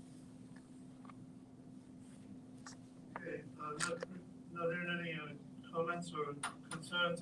Jeff Straub is here tonight from Crabtree. Jeff, if you'd like to say hi, maybe introduce your role at the company. Jeff's going to be the face of the project on the Crabtree side. He's going to be our lead guy. Jeff and I followed up earlier this week on the telephone, talked about his lead designers, project management team, 2 at this point in time, that will lead us through the first stages. So we were happy to see some new faces and some new commitments from Crabtree. So Jeff, anything you'd like to say to the board while you're here? I don't think so. Just very happy to have the opportunity to be here. It's been very busy couple weeks, and then we interviewed last week and some preliminary discussions. So we've already started to pull information together, set up preliminary kickoff meeting discussions, and working with all of you moving forward. Is there any useful information from the feasibility study you guys did 5 years ago for the district? Very good question. Is that something that you can kind of accelerate the process with, or you can completely start over with a fresh? All the above. All of the above. Okay. Yeah, I'll piggyback with that, Jeff. When you answer that, could you just give the board a little bit of a glimpse, kind of, as was discussed in that interview, what the typical feasibility study timeline would look like and where flexibility may lie to expedite your time. Okay.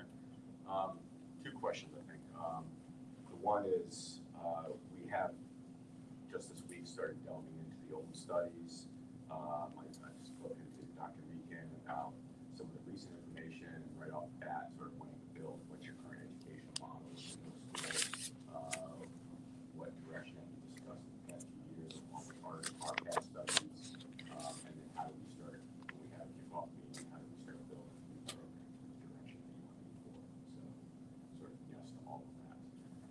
As far as, I think it has been said here tonight, you know, the study process could be 4 to 6 months. I think at the interview we might have said 3 to 6 months. Some of that's all dependent on, sort of on both sides of the table, both us as well as with the district, of, how quickly we can get back and forth. Obviously, we're doing some summer months and things of that nature, and locking in everybody's vacations. But I think we're already starting to try to work on county to expedite that process. Yeah, not to put the cart too far before the horse with not having, board approval, but we didn't feel it necessary to get started on some of those initial things. Any other questions for Jeff? How about the feasibility study that I assume was done by, on the renovation project, then unveil and, bring to light things that we could use.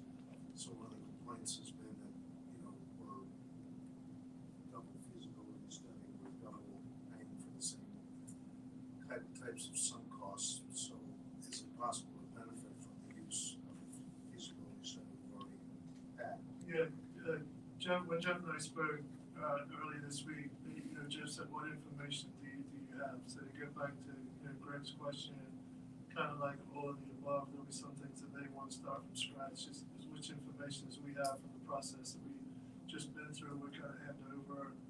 I know Jeff spoke with Matt briefly tonight about updated building plans and things like that. So as much information as we can get to them as soon as possible. Again, our goal is the same as the board's goal, to expedite the process without cutting any corners, to do it in a way that has integrity, but is as efficient and thorough as possible. But we understand that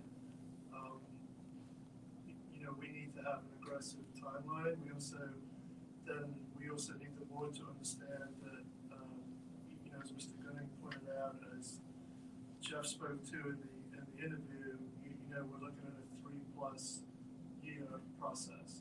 Even with all due haste, we're looking at 3+ years, but we will do whatever we can to continue to move the process forward. Yeah, I would just add to it as well is I would consider all the information that we have previously, whether they be studies, existing drawings, utility bills, interviews with the building principals. It's just background information for the team. We want them to take all that data and be able to use it, but we want them to apply their own classes to it to see what recommendations and opportunities they can bring forth to us. So use it, but we don't want them wholly relying on that, I guess is what I'm saying. Did we complete our enrollment study? We have an enrollment study from the past. Did we Project. initiate another one? To the best of my knowledge, yeah. That's correct, Mr. Young. When it was paused the first time, there was a administrative revisit. There was no new enrollment study.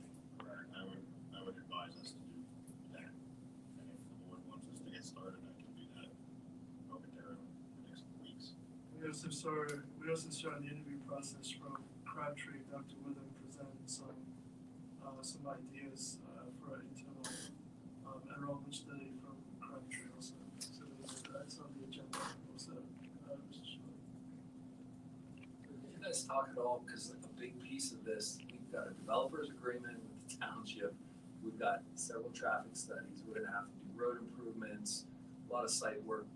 We already have somebody that's put a lot of time into that. Are you guys looking at any continuity with site civil for us, or you haven't even gotten that far yet? there's a lot of moving pieces. We haven't gotten that far Okay. yet, but it is that we are aware of that, and reaching out to those teams. I've got long-standing relationships with the groups that you've been working with, so we'll be having those conversations. But I think a lot of it is back and forth. I would probably reinforce and agree with all that. We want to pull all this information in, but we don't want to make assumptions and just move forward with that. We want to verify that with all of you. We're still moving in the right direction. I was just gonna ask about the enrollment study again. When was the last one done? Because is it including any of the new developments that are going in or no? The enrollment studies are comprehensive. Dr. Witham, who works with Crabtree, is an educational program and enrollment expert for 40+ years. So he did show some initial data that he's going to be looking at. We'll have a chance to ask all those questions when we get close to the point. But to be clear, we won't be relying on 3-year-old information. That's what I was wondering, how old the enrollment study was that we have currently. Yeah, I would encourage us to do an outside study. Outside of an architect, I would also encourage us to think about using a construction managing firm as soon as possible, outside of an architect. For this project? Yes. I think we need to have that discussion on that. That would be a point of discussion, Mr. Shirley. Yeah, I think that these are the types of things when we get kind of into this with the kickoff, as Dr. Meekin said, is we're asking Crabtree or Orla to kind of start doing some stuff before we even have the vote. We really need to vote, and then we can go through a kickoff meeting, let them feedback to us some of the questions, concerns they might have. We can bring our questions, concerns.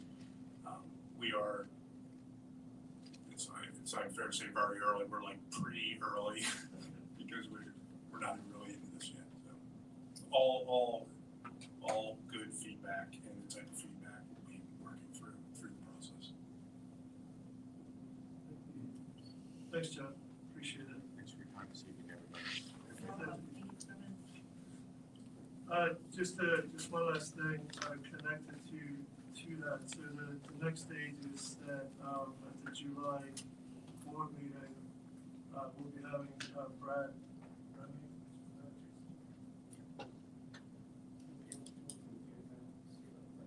Yeah, Brad Remming of PFM will be coming in July. I will not be here. I'll be on vacation, but he will be going over the debt capacity calculations again, updating them from the last time you had seen them. So he'll be able to speak to all of that for you. And our goal there would be, one of the concerns going through the last project was this idea of having a budget, like sort of before we start. However, that's been interpreted in the past, but so we want to get that information out to you. That's one of the things that we want to identify as part of the feasibility study. What are our limits, what are our intentions before we get going on the recommendation process. Thank you. Pretty good with that. Yeah, I would just say is we can bring them in. We may get to the point 6 months from now where we're going to want to bring back in to do this again. If he's willing to do it, I think it's fine for him to come in. We'll know more when we get results of the feasibility study. What our options may, what options we should be considering.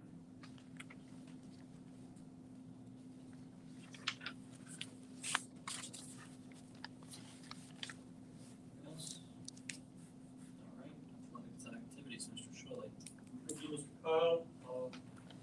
Under letter A, we have group request, high school field hockey team shift, boys wrestling to Bucknell, girls soccer to Messiah. Letter B is to approve the elementary, middle, and high school clubs and activities for 25-26 school year. Thanks, Mr. Schwilly. Yes, nowhere near as exciting as some of our previous conversations, but our board policy requires that our student clubs and activity be brought before the board on an annual basis so that you get a chance to see what clubs and activities, student-initiated clubs and activities are going on in our three levels. So that is the purpose of those lists. There are no new clubs being recommended for next year. So typically that would be the major point of conversation if we were adding a club. Our principals are not recommending any new clubs, so the lists will remain the same, or they may be changed if the name changed, so we got married or an advisor change, but no new clubs are being added.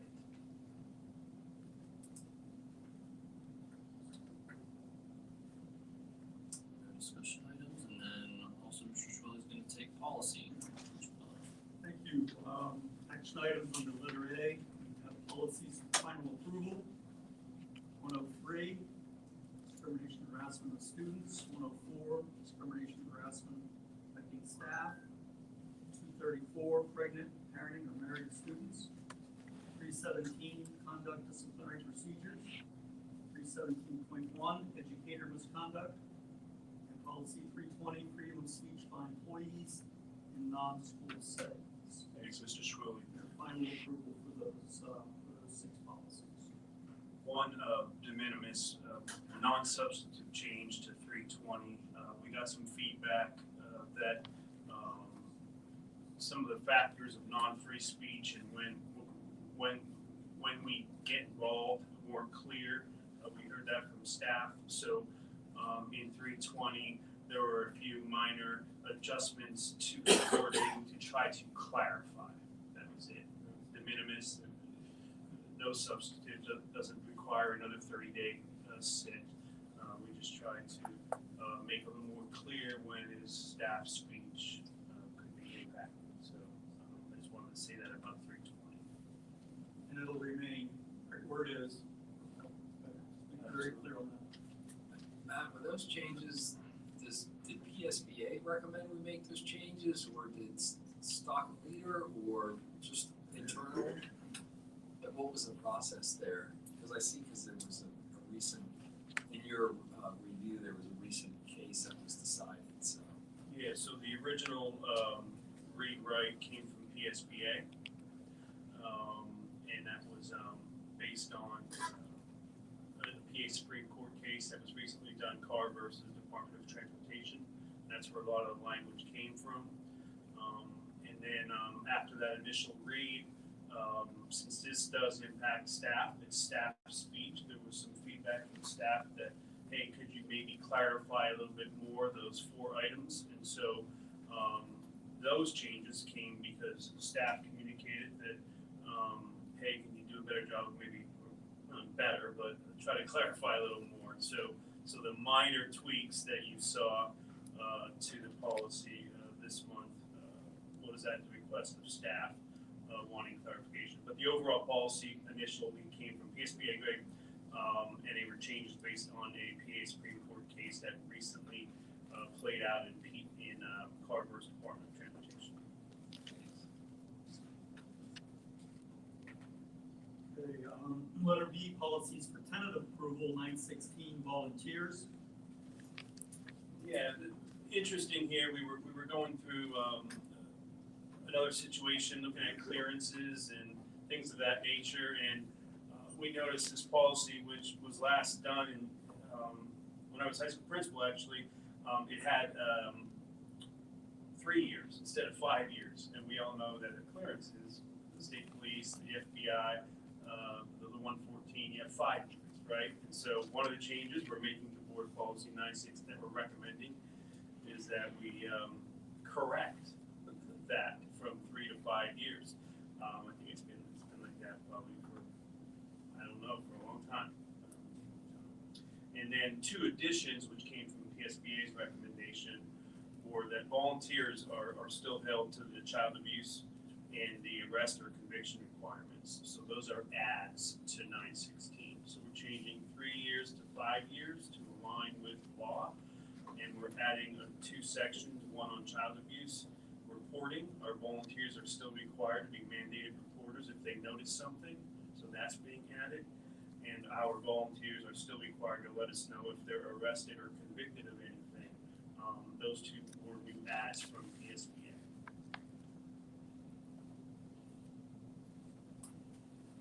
providing any child abuse clearance training for our employees? Child abuse clearance training, meaning like how to make a mandated report. Whatever, when they renew, there's training that you have to go through. Are we providing any of that online training? They do training through, used to be Vector, it used to be Safe Schools, now it's Vector on child abuse. And so they go through that. Pennsylvania Commission on Crime and Delinquency, PCCD, has also pushed out modules that Dr. Meekin and I have worked in the Professional Development Plan, and some of that deals with child abuse. So yes, I mean, staff do those. Is it always time that when your 5-year window is up, you automatically do this? There's nothing congruent like that, but there is training on child abuse and mandated reporting on a regular basis. Are they paying for that? Employees and volunteers are paying for that? They pay for their clearances, Right. but the training modules, well, they're actually regular pieces, yeah, but they pay for their clearances, yes, just as our staff do. I have kids over the summer, I think I forever doing child abuse clearances all the time. And anywhere from $14 to $20. Yeah, our volunteers do that, they pay for that. Thank you. Letter C is approve the administration of the Pennsylvania Youth Survey during the fall of 2025. And there's an attachment there on summary and the survey questions that the students are going to be asked. Yeah, so real quick, we have a board policy that states that surveys conducted by outside agencies, organizations need to be first recommended by the superintendent. Dr. Meekin and I spoke about the PAYS survey. We have administered it one other time back in 2023. And then if the superintendent is okay with it, then the board needs to approve that survey. Obviously, the purpose of that policy is so that students aren't getting inundated with surveys from outside agencies and being asked questions that you're not aware of, which you're not aware of. And so we're recommending that we administer the PAYS, the Pennsylvania Youth Survey. I have just a brief summary sheet up there. It's biannual, so we did it in 23, so it's coming up again in 2025. Around 400 of the 500 school districts participated in it in 23. About 250 have signed up so far for 2025. I don't know why there's a significant drop. I think part of it was communication. We just got the communication a couple weeks ago, so I think that number will probably creep up to about 80%. And then I have on there just some of the results that the county uses and the state uses then.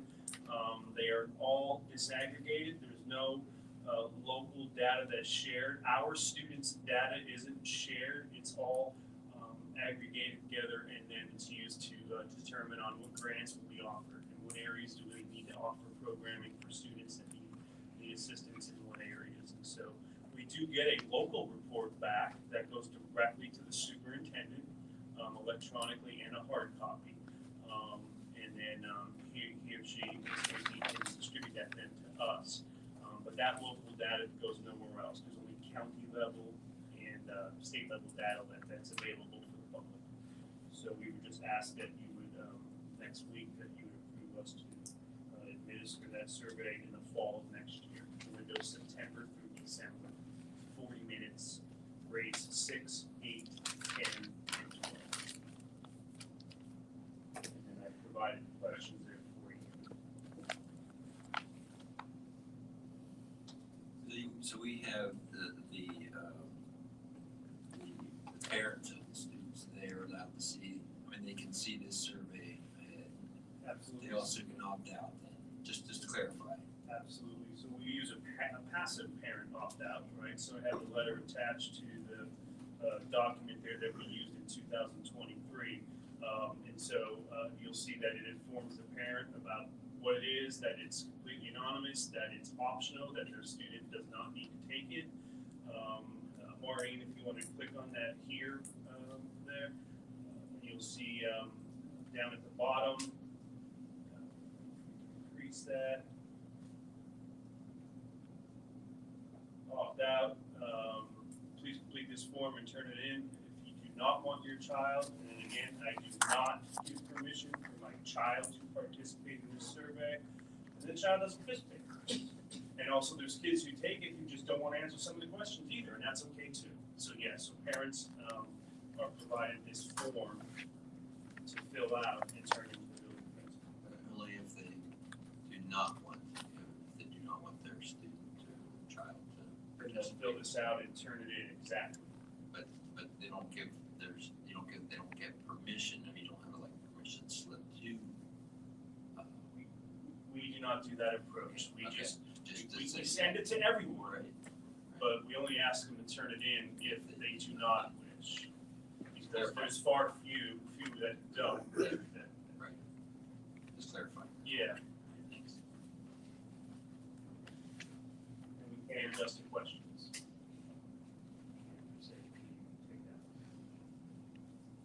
Parents get to see the form, or does that letter go to the parents? That letter goes to the parents, and there's a link on that form to the questions that you receive.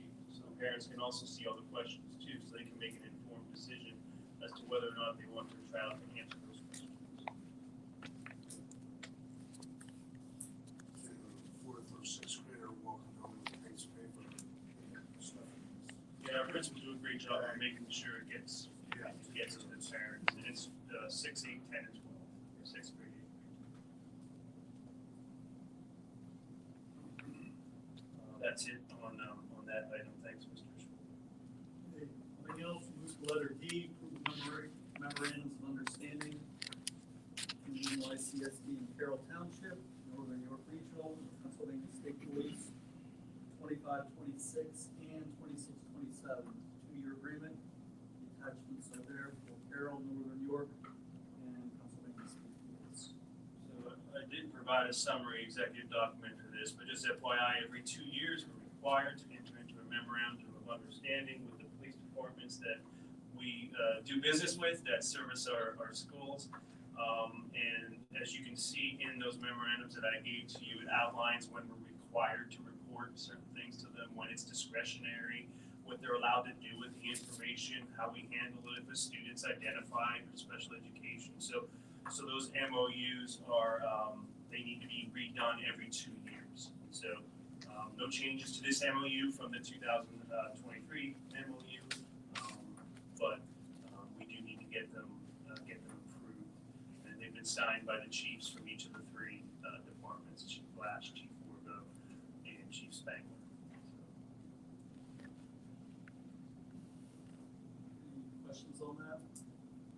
Pennsylvania State Police primarily service Wellsville, Northern Regional is South Mountain, and Carroll Township serves the rest of our district buildings. Yeah, that's why there's 3. Nothing on that, then we have one discussion item, the ILC engagement was attached to it. Okay, again, looking back at the past, I'll pick this one up, at least for starters. In February of 2024, the board voted to approve the Independence Law Center and to retain them for legal advisement in conjunction with our solicitor at a time when we were looking at 3 policies related to sex-based distinctions.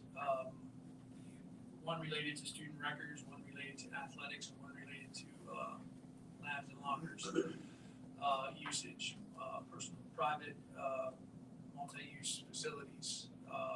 So there was movement on 2 of those policies, and then the third one was just approved in recent weeks or months. Those 3 policies have been approved. Now, the contract that is attached here, you'll notice is very generic, very general. There's no terminal date on it. There's actually, topically, it doesn't define what their services would pertain to. So it's general in that sense. It does indicate, item 3 on the contract, that either party is free to terminate the contract in writing at any time. So, I know Mr. Halaki had mentioned last week as a new item for discussion, whether the board might want to discuss a possible termination of the contract with them. I would just suggest that if we don't, if you read letter 2 or number 2, it says that their purpose is to provide legal representation and legal advice regarding policy matters. And that the client sets the objectives. So they've met all of our objectives that we've set. And their engagement with us is very narrow, specific to policy. So if we don't have any specific policies for them, I'm not sure why we need to continue an agreement with them. Any policies that come again, can we contact them again to utilize them? Because Stock and Leader doesn't usually handle any of our policies, correct? They handle all of our They policies. handle all the policies, okay. And I don't know that you have to be in contract with the ILC to seek their advice. I think they offer their services on request. So I believe that's the case. That can be looked into a little further to determine that. I mean, There's specific policies that the board wants them to be involved with. I would think we ought to identify them. And if we don't have any identifiable objectives for them, then I think there's confusion when you have two different solicitors that you could contact on a matter because someone has to decide who are they gonna contact. Shalabuda, do you reach out to ILC on other policy matters, or was it just those? Only on those three, or if there was any kind of splinter into another one with one other situation. But nothing of recent. Nothing other than just those three. I mean, my personal thoughts, again, I'm one of nine, so, I mean, I like having both options that Shalabuda or whoever can go to should something arise or future questions. Again, there's nothing, in the works now. If something were to come up in the future, it's kind of nice just to have it already in place and help needed. Just my take. I'd say there's little things going on now with Title IX. PIAA recently just reworded some of their policies to remove gender and replace it with the word sex in some of their policies. So I think there's still some things to navigate through that over the next few months. So I don't know if terminating right now is necessary. Let's just see how the executive order and PIAA is responding to that executive order. You're assuming that our legal guidance from Stock and Leader, Saxton and stuff. You're assuming that our legal guidance is gonna be flawed from them, correct? I'm not saying it's flawed. I think they're gonna present, their view. I think sometimes it's good to have another view. And some of our people in the community have also recommended to us a third firm to look at.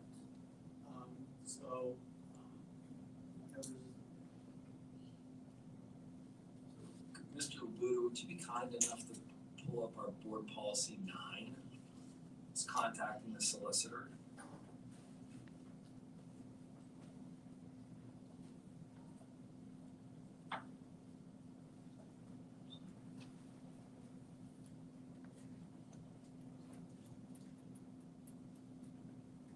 Sorry, I should have told you I was gonna ask. I made a copy for myself, but I did not alert you to have it.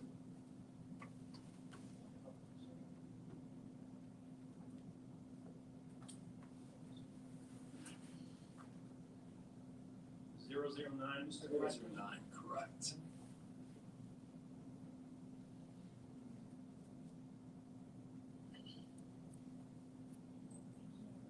I would just like to remind board members that the only people that can contact the solicitor is the board president or the superintendent.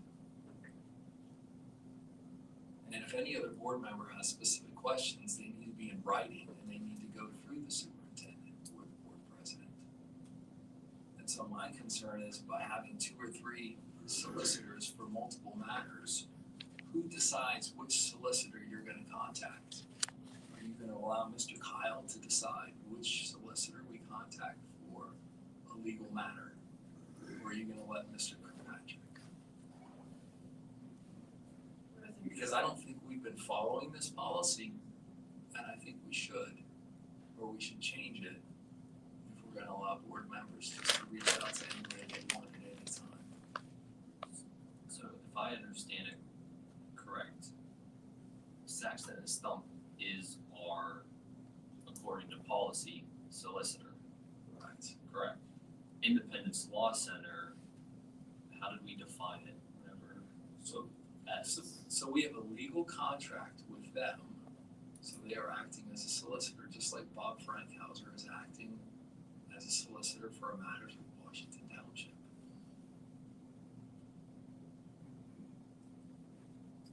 Whenever there's any situation that arises, to have that second opinion or a comparable opinion whenever there is a problem, wouldn't you just send it out to both of them and say this is what's going on, and then have them respond to you, and then you have both decisions to look at, and then that would be up to. We only did that for 3 specific policies because the board asked for those 3 policies. That's completed now. And what I'm trying to do is help the board define how they're gonna move forward. And I don't like the idea of having 2 solicitors that either the board president or the superintendent or myself gets to choose who we wanna contact.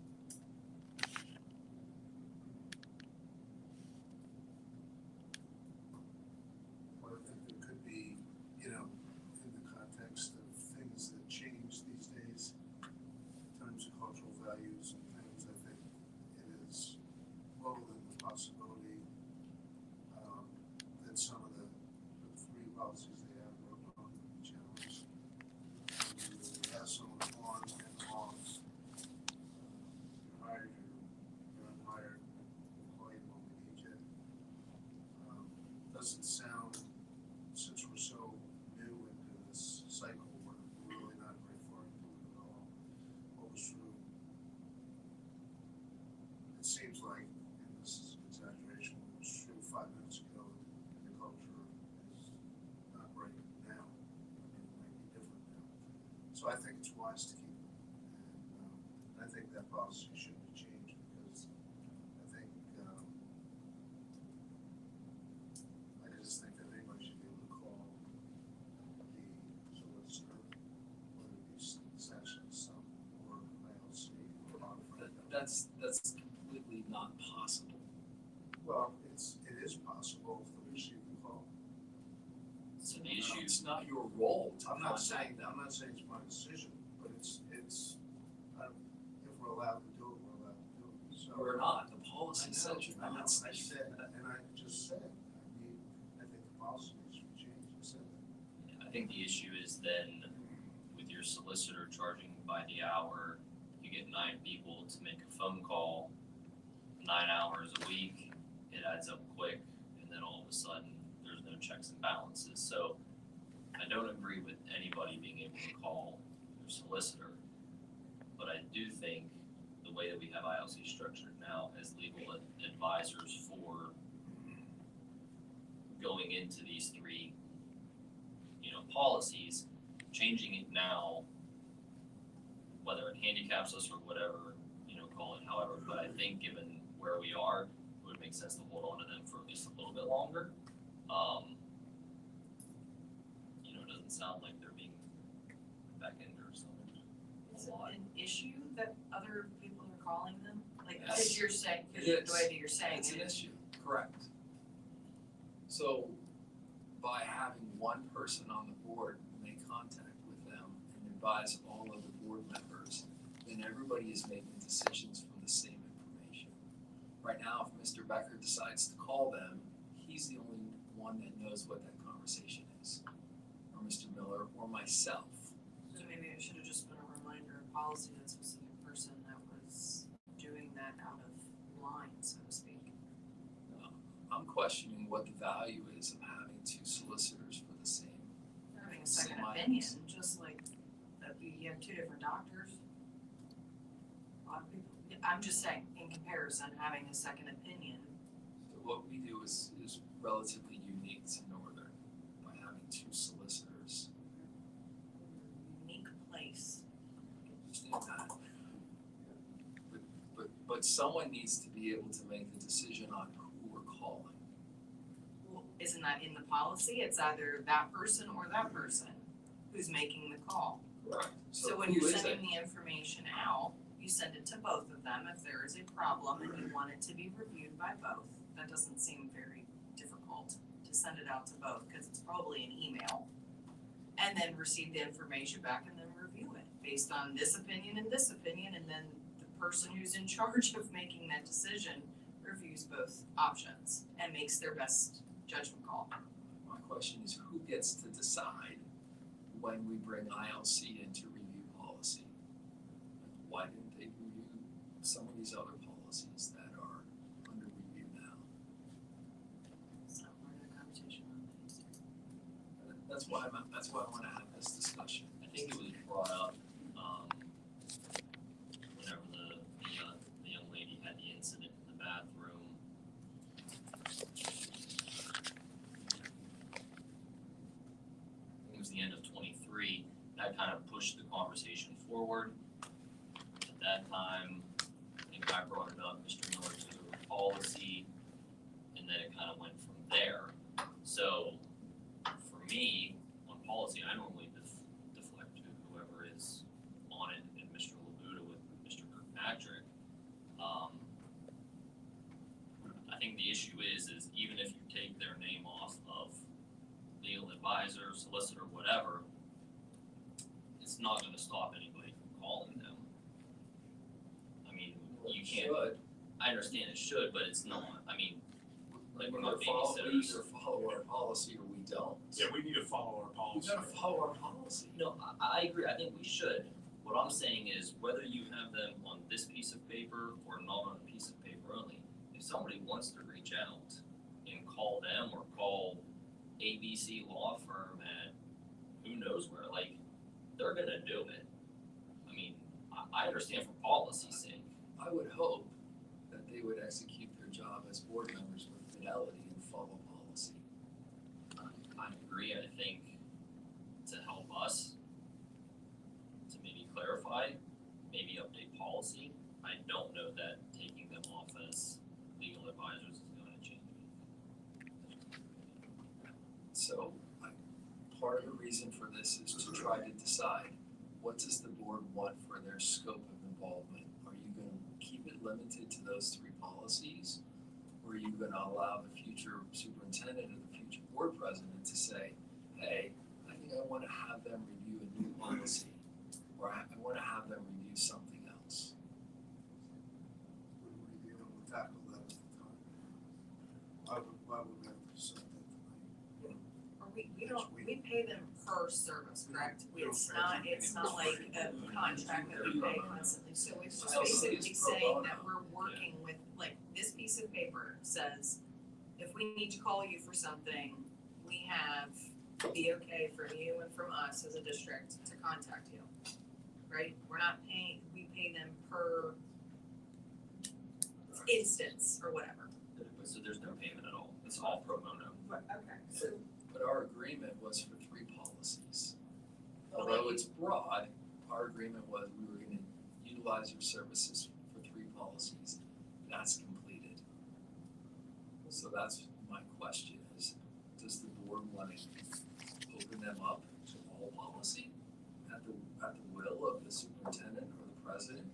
Or do they wanna keep it limited to the three policies that they were originally asked to be a consultant on? I think we should ask Dr. Megan if he would like to have the second opinion available. 'Cause in my opinion, that's pretty much what it looks like, it's just a second opinion as far as when there is a situation that arises, if we would need them to review a policy. We have a solicitor to do that. We have them to do it currently.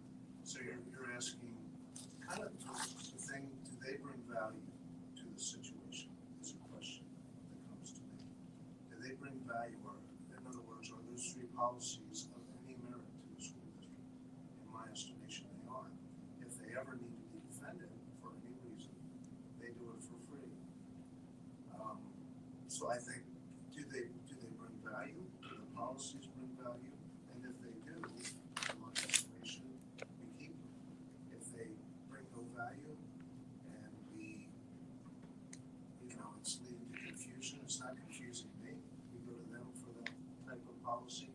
Could there topically be another cultural question that comes up that we would want to go to them for? I would say yes, it's possible. But you keep expanding their involvement, and that's the whole reason for this is their involvement limited to those 3 policies or not? I don't know if it ever was. I mean, maybe we signed an agreement saying these are the only 3, but topically, if they brought value on those 3, would they not bring value to another one? Similar in nature or, somewhat different. And in my opinion, they would. So why disavow yourself free help if you need it? ILC and has made the policies that we're currently in. There's been at the end of April, University of Pennsylvania, of course, in our same district, Pennsylvania, 3rd Circuit, was found in violation of Title IX. They followed a similar legal recommendation as evidenced by what Stock and Leader now Saxon and Stump, and they were in violation of Title IX. The Office of Civil Rights told them they had to comply, and so they either, I don't know if they actually did or not, but they were in violation following the kinds of counsel we were getting from Stock and Leader. We took a different track, and we are not in violation, even though we're in the same geographical area, 3rd Circuit, Court of Appeals. We are not in violation, but they were.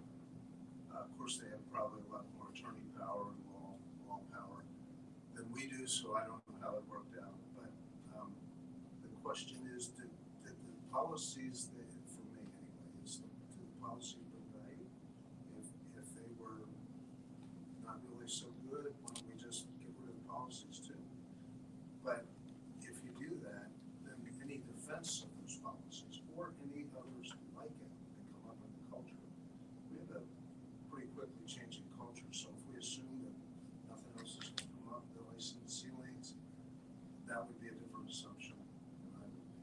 So I think there's 2 questions. Is 1, do we as a board want to keep ILC engagement? And to what extent? And 2, if we do, who is the person or people that make that contact? Personally, I have only talked to them about the 3 policies that we have used them for.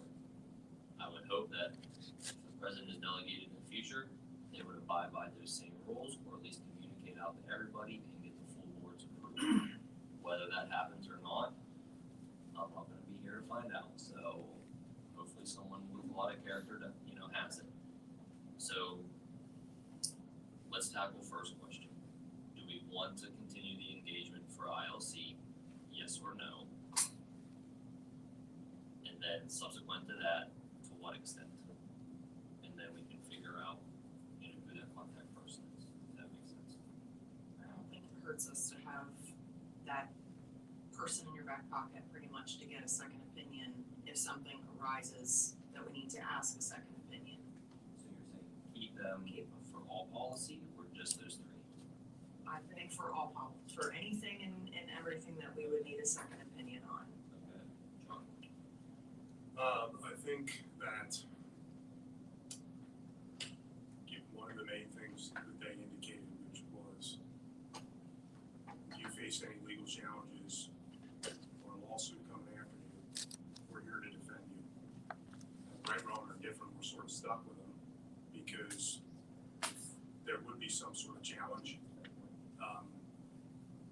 It's their policy that they need to try and defend. I think it was pretty clear to me that they were here for 3 policies. The reason I say that is because they specifically came to the very first meeting with 3 policies. reasonable to identify that in some sort of amended agreement with them. And the reason I say that is because is working through this process, if something would come up and there would be some other random policy, I'm not gonna guess what one would be, policy X, Y, Z. And for some reason, somebody said, hey, is this something that we should consult with ILC? That becomes a discussion for the team of 10 to say, all right, let's work together and vet through this. What is the best action step moving forward? It's for those same reasons that I would say it absolutely needs to be the superintendent and school board president who would be reaching out. Again, the reason I circle all back to is team of 10. Not that any one board member may not have something that is a reasonable concern that should be brought or questioned. But again, that should be a discussion of the entire group. Then that way, somebody else may say, well, hey, actually, I was thinking of this from a slightly different angle. Should we kind of modify that question for this item that we want them to look at? It's kind of working together as a group to get to work through that process. And that, I would also say, from that team of 10 perspective, has to include the chief administrator of the school district, the superintendent. And I think to your point, it comes back to, does the board trust the president and the superintendent to work together to find the best solution, person, whatever, to bring that forward? So you're saying keep them limited to 3, president, superintendent are the ones that make that phone call. Okay. President and superintendent make that phone call. Okay. Steve? I think I'm okay with that. Yeah, I didn't know that. I didn't know that policy. So, Maybe, but I do think that having them as counsel, at least for defense. And I don't know that I was aware, maybe John's point is right, that they were only here for those 3 policies, but that was my understanding, and should anything come up in the future, I wouldn't want to limit it to those 3. Okay, so you're saying keep them, open them to all policy. Yeah. President, superintendent are the only ones involved. Okay. Okay. Keep them and limit them to the 3 policies that they've already helped the district craft. Okay. But the whole reason for this conversation tonight was to be very clear to the board. You don't just pick up the phone and call a solicitor. It's the president and the superintendent, because everybody has to get the same information. Because when an individual board member does it on their own, they're the only one that knows what they talked about. No, I agree here with Steve. That we should retain them, but have it an open-ended thing. The culture changes, which just firemen rehiring, as we needed, and the same thing with presenting challenges. We have someone there that's already on board can defend their own policy. You're saying keep them all policy, president, superintendent. That's fine. Okay. So are you all policy or just the 3? Okay. Can I ask a question about that? So if I have a question that I haven't heard surfaced, and I want it to be asked of SOC and ILC, if I want it to be brought to their attention so we can answer collectively, is that what I do? I go to the press or I go to Paul? Yeah. What about Paul Mills? Not, No. according to our policy No, now. it's the policy. So question, what I would say is if you had a question, appropriate would be email to superintendent and president. We would loop in Matt and Paul and whoever it would entail. But that way you don't have 6 different people doing 6 different things. Yeah. It just keeps things succinct and nobody wants to get it built up. It's kind of like, I don't know, I wonder if it would be wise to consider putting Paul on that list too, since he's the guy invested with creating and helping with our policy.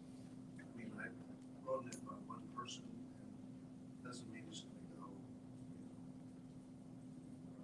call him every other half hour, but I wonder, since he's the guy in charge of policy, if he should have, say so, the board to talk to somebody about it. I think your issue is if you get a crazy policy person and they start calling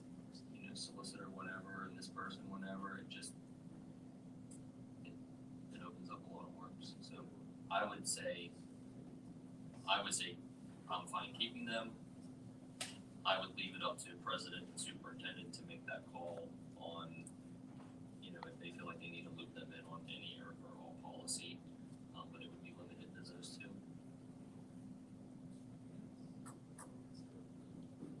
Separate from the ILC discussion, I'll need to update this. It's not a very good policy. That's trying to look. There are no updates from PSBA on this, so it hasn't been updated. We have the most recent one, but I don't even have our chief financial officer's name, title in there correct. It says business manager still, so I'm going to. I already did. I sent an email to PSBA. Stockton leader, ironically, I'm not the superintendent, it was always superintendent or designee. Dave Morrell talks to solicitors for special education reasons. I reached out for policy reasons. So our previous superintendents always interpreted this to be superintendent or designee. So that should say that, and it doesn't. And so I'll bring this policy up separate from the ILC. I'll bring this up for review, and if PSBA doesn't have any suggestions or legal requirements, then we'll craft it on our own, and that's fine. But you're right, we should be following it, and it should be better than it is. A quick search some other districts, and they have the same exact language, business manager and superintendent, so, good find, Mr. Hladky. Yeah, I wasn't looking at it from that That's perspective. okay, I was just trying but to. I need to clean it up. Yeah, I need to clean it up. As far as designee would go, maybe, I don't know if that should be notated since apparently someone went and did it on their own anyway. But would that be something whenever you put in the policy or maybe update it with who that designee is maybe, or? Yeah, I don't wanna get into your conversation anymore in terms of from the board who can contact. It sounds like you guys were talking about the president as the one who contacts, okay? But from the administrative side, I'll talk to Dr. Meeke, and I think superintendent and designee might be the way. Yeah, and I think too, you know, something for board protocol that maybe we can put under operations for a future meeting at some point is to just make sure everybody knows what that line of communication is, so. Okay. Absolutely. All right, board operations, Mr. Weir. Nothing on the action, but we did have a discussion the other day. Just talked about last time about live streaming board meetings.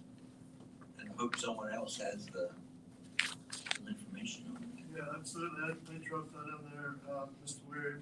It was brought up in new business, the suggestion that the board consider live streaming board meetings. So I wanted to open that up to discussion to see if that was something that the board were interested in, or if that was just a comment from an individual member. And I can't even remember who made the comment. So open up to the board. Are we interested in live streaming our board meetings? Comment was from.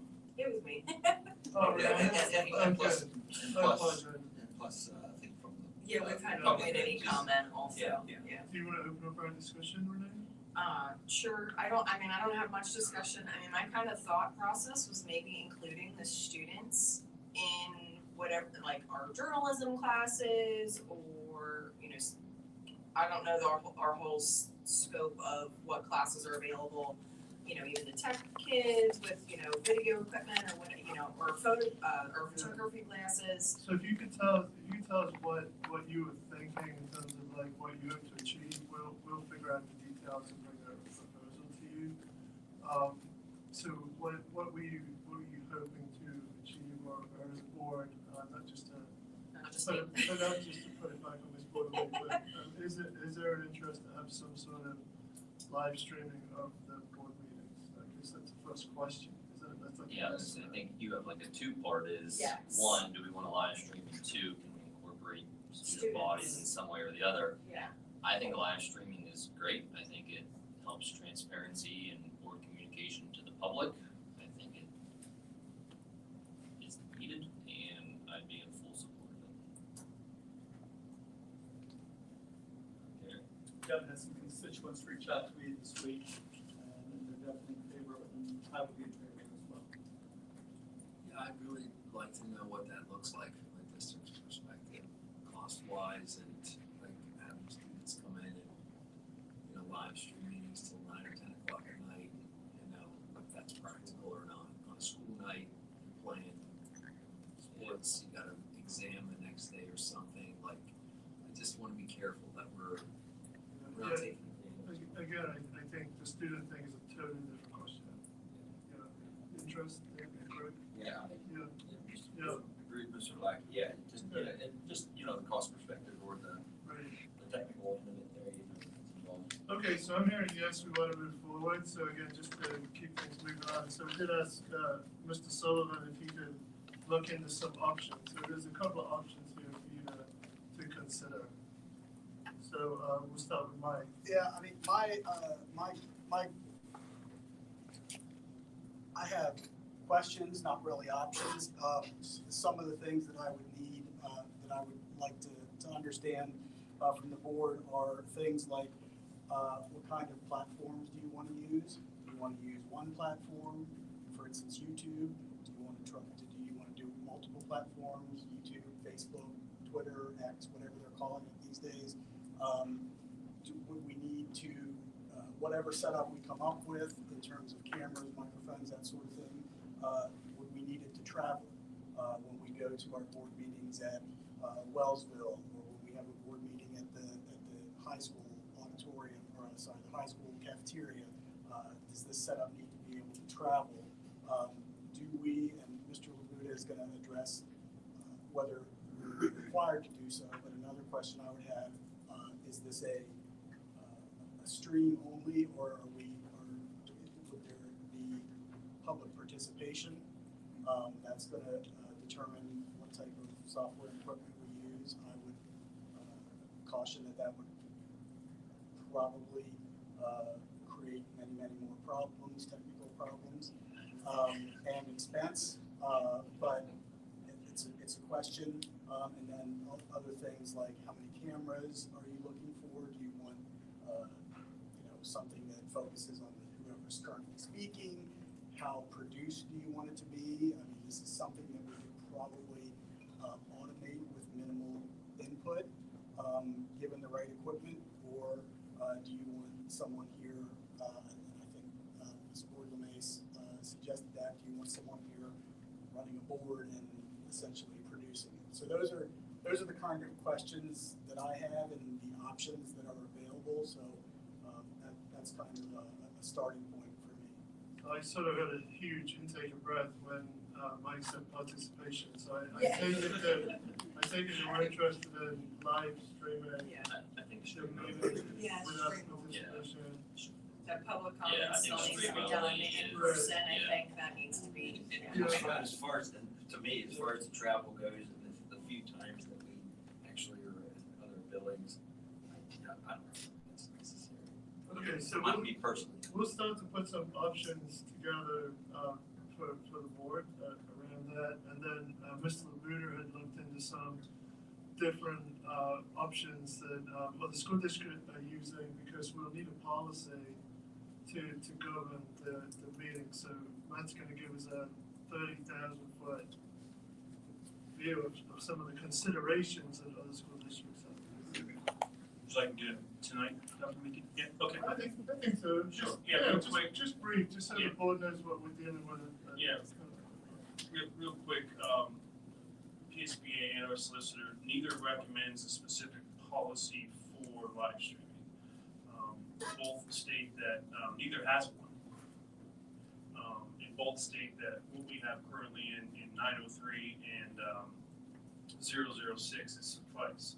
And so we can create our own policy for live streaming, but we'd be one of the very few. It's more procedural in nature. So that would be the first kind of broad statement. Our policy 903 allows electronic recording of devices, so that suffice.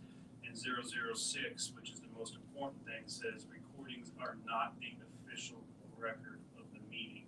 It's Maureen's notes, and that's already in our policies. Those are the two biggest things that our solicitor wanted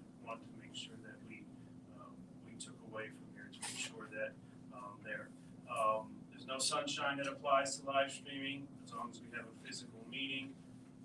No, you do not have to have public comment, you do not have to close caption. If it breaks, you don't have to stop the meeting. You know, if it disrupts, it's something nice that we're offering.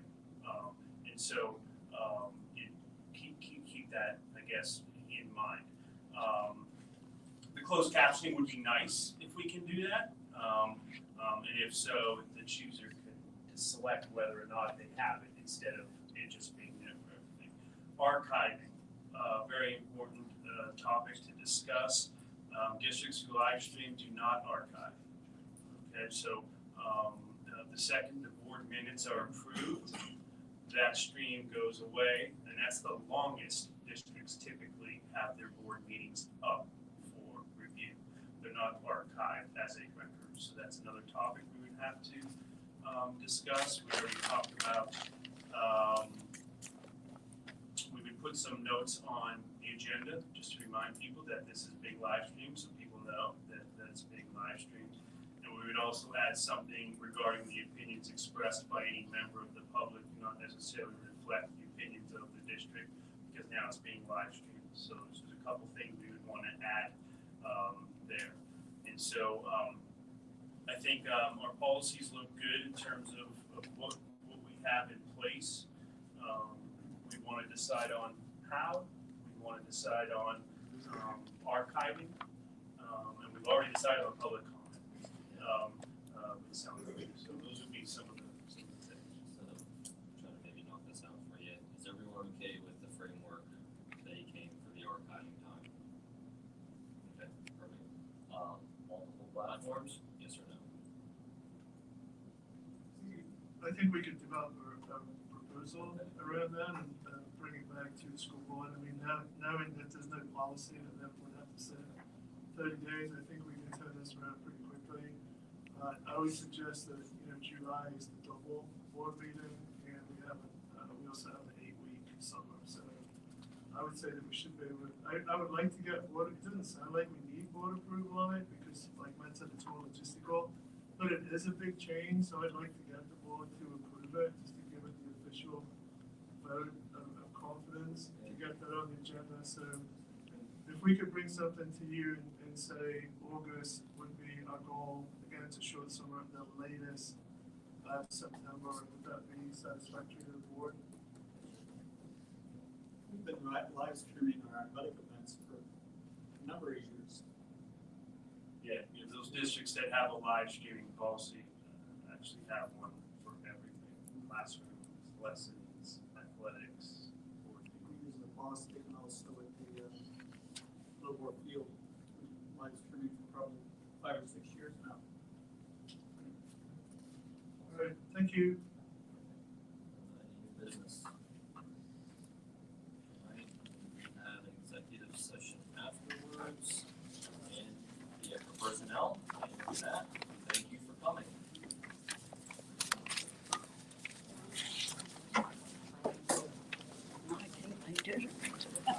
No, I haven't.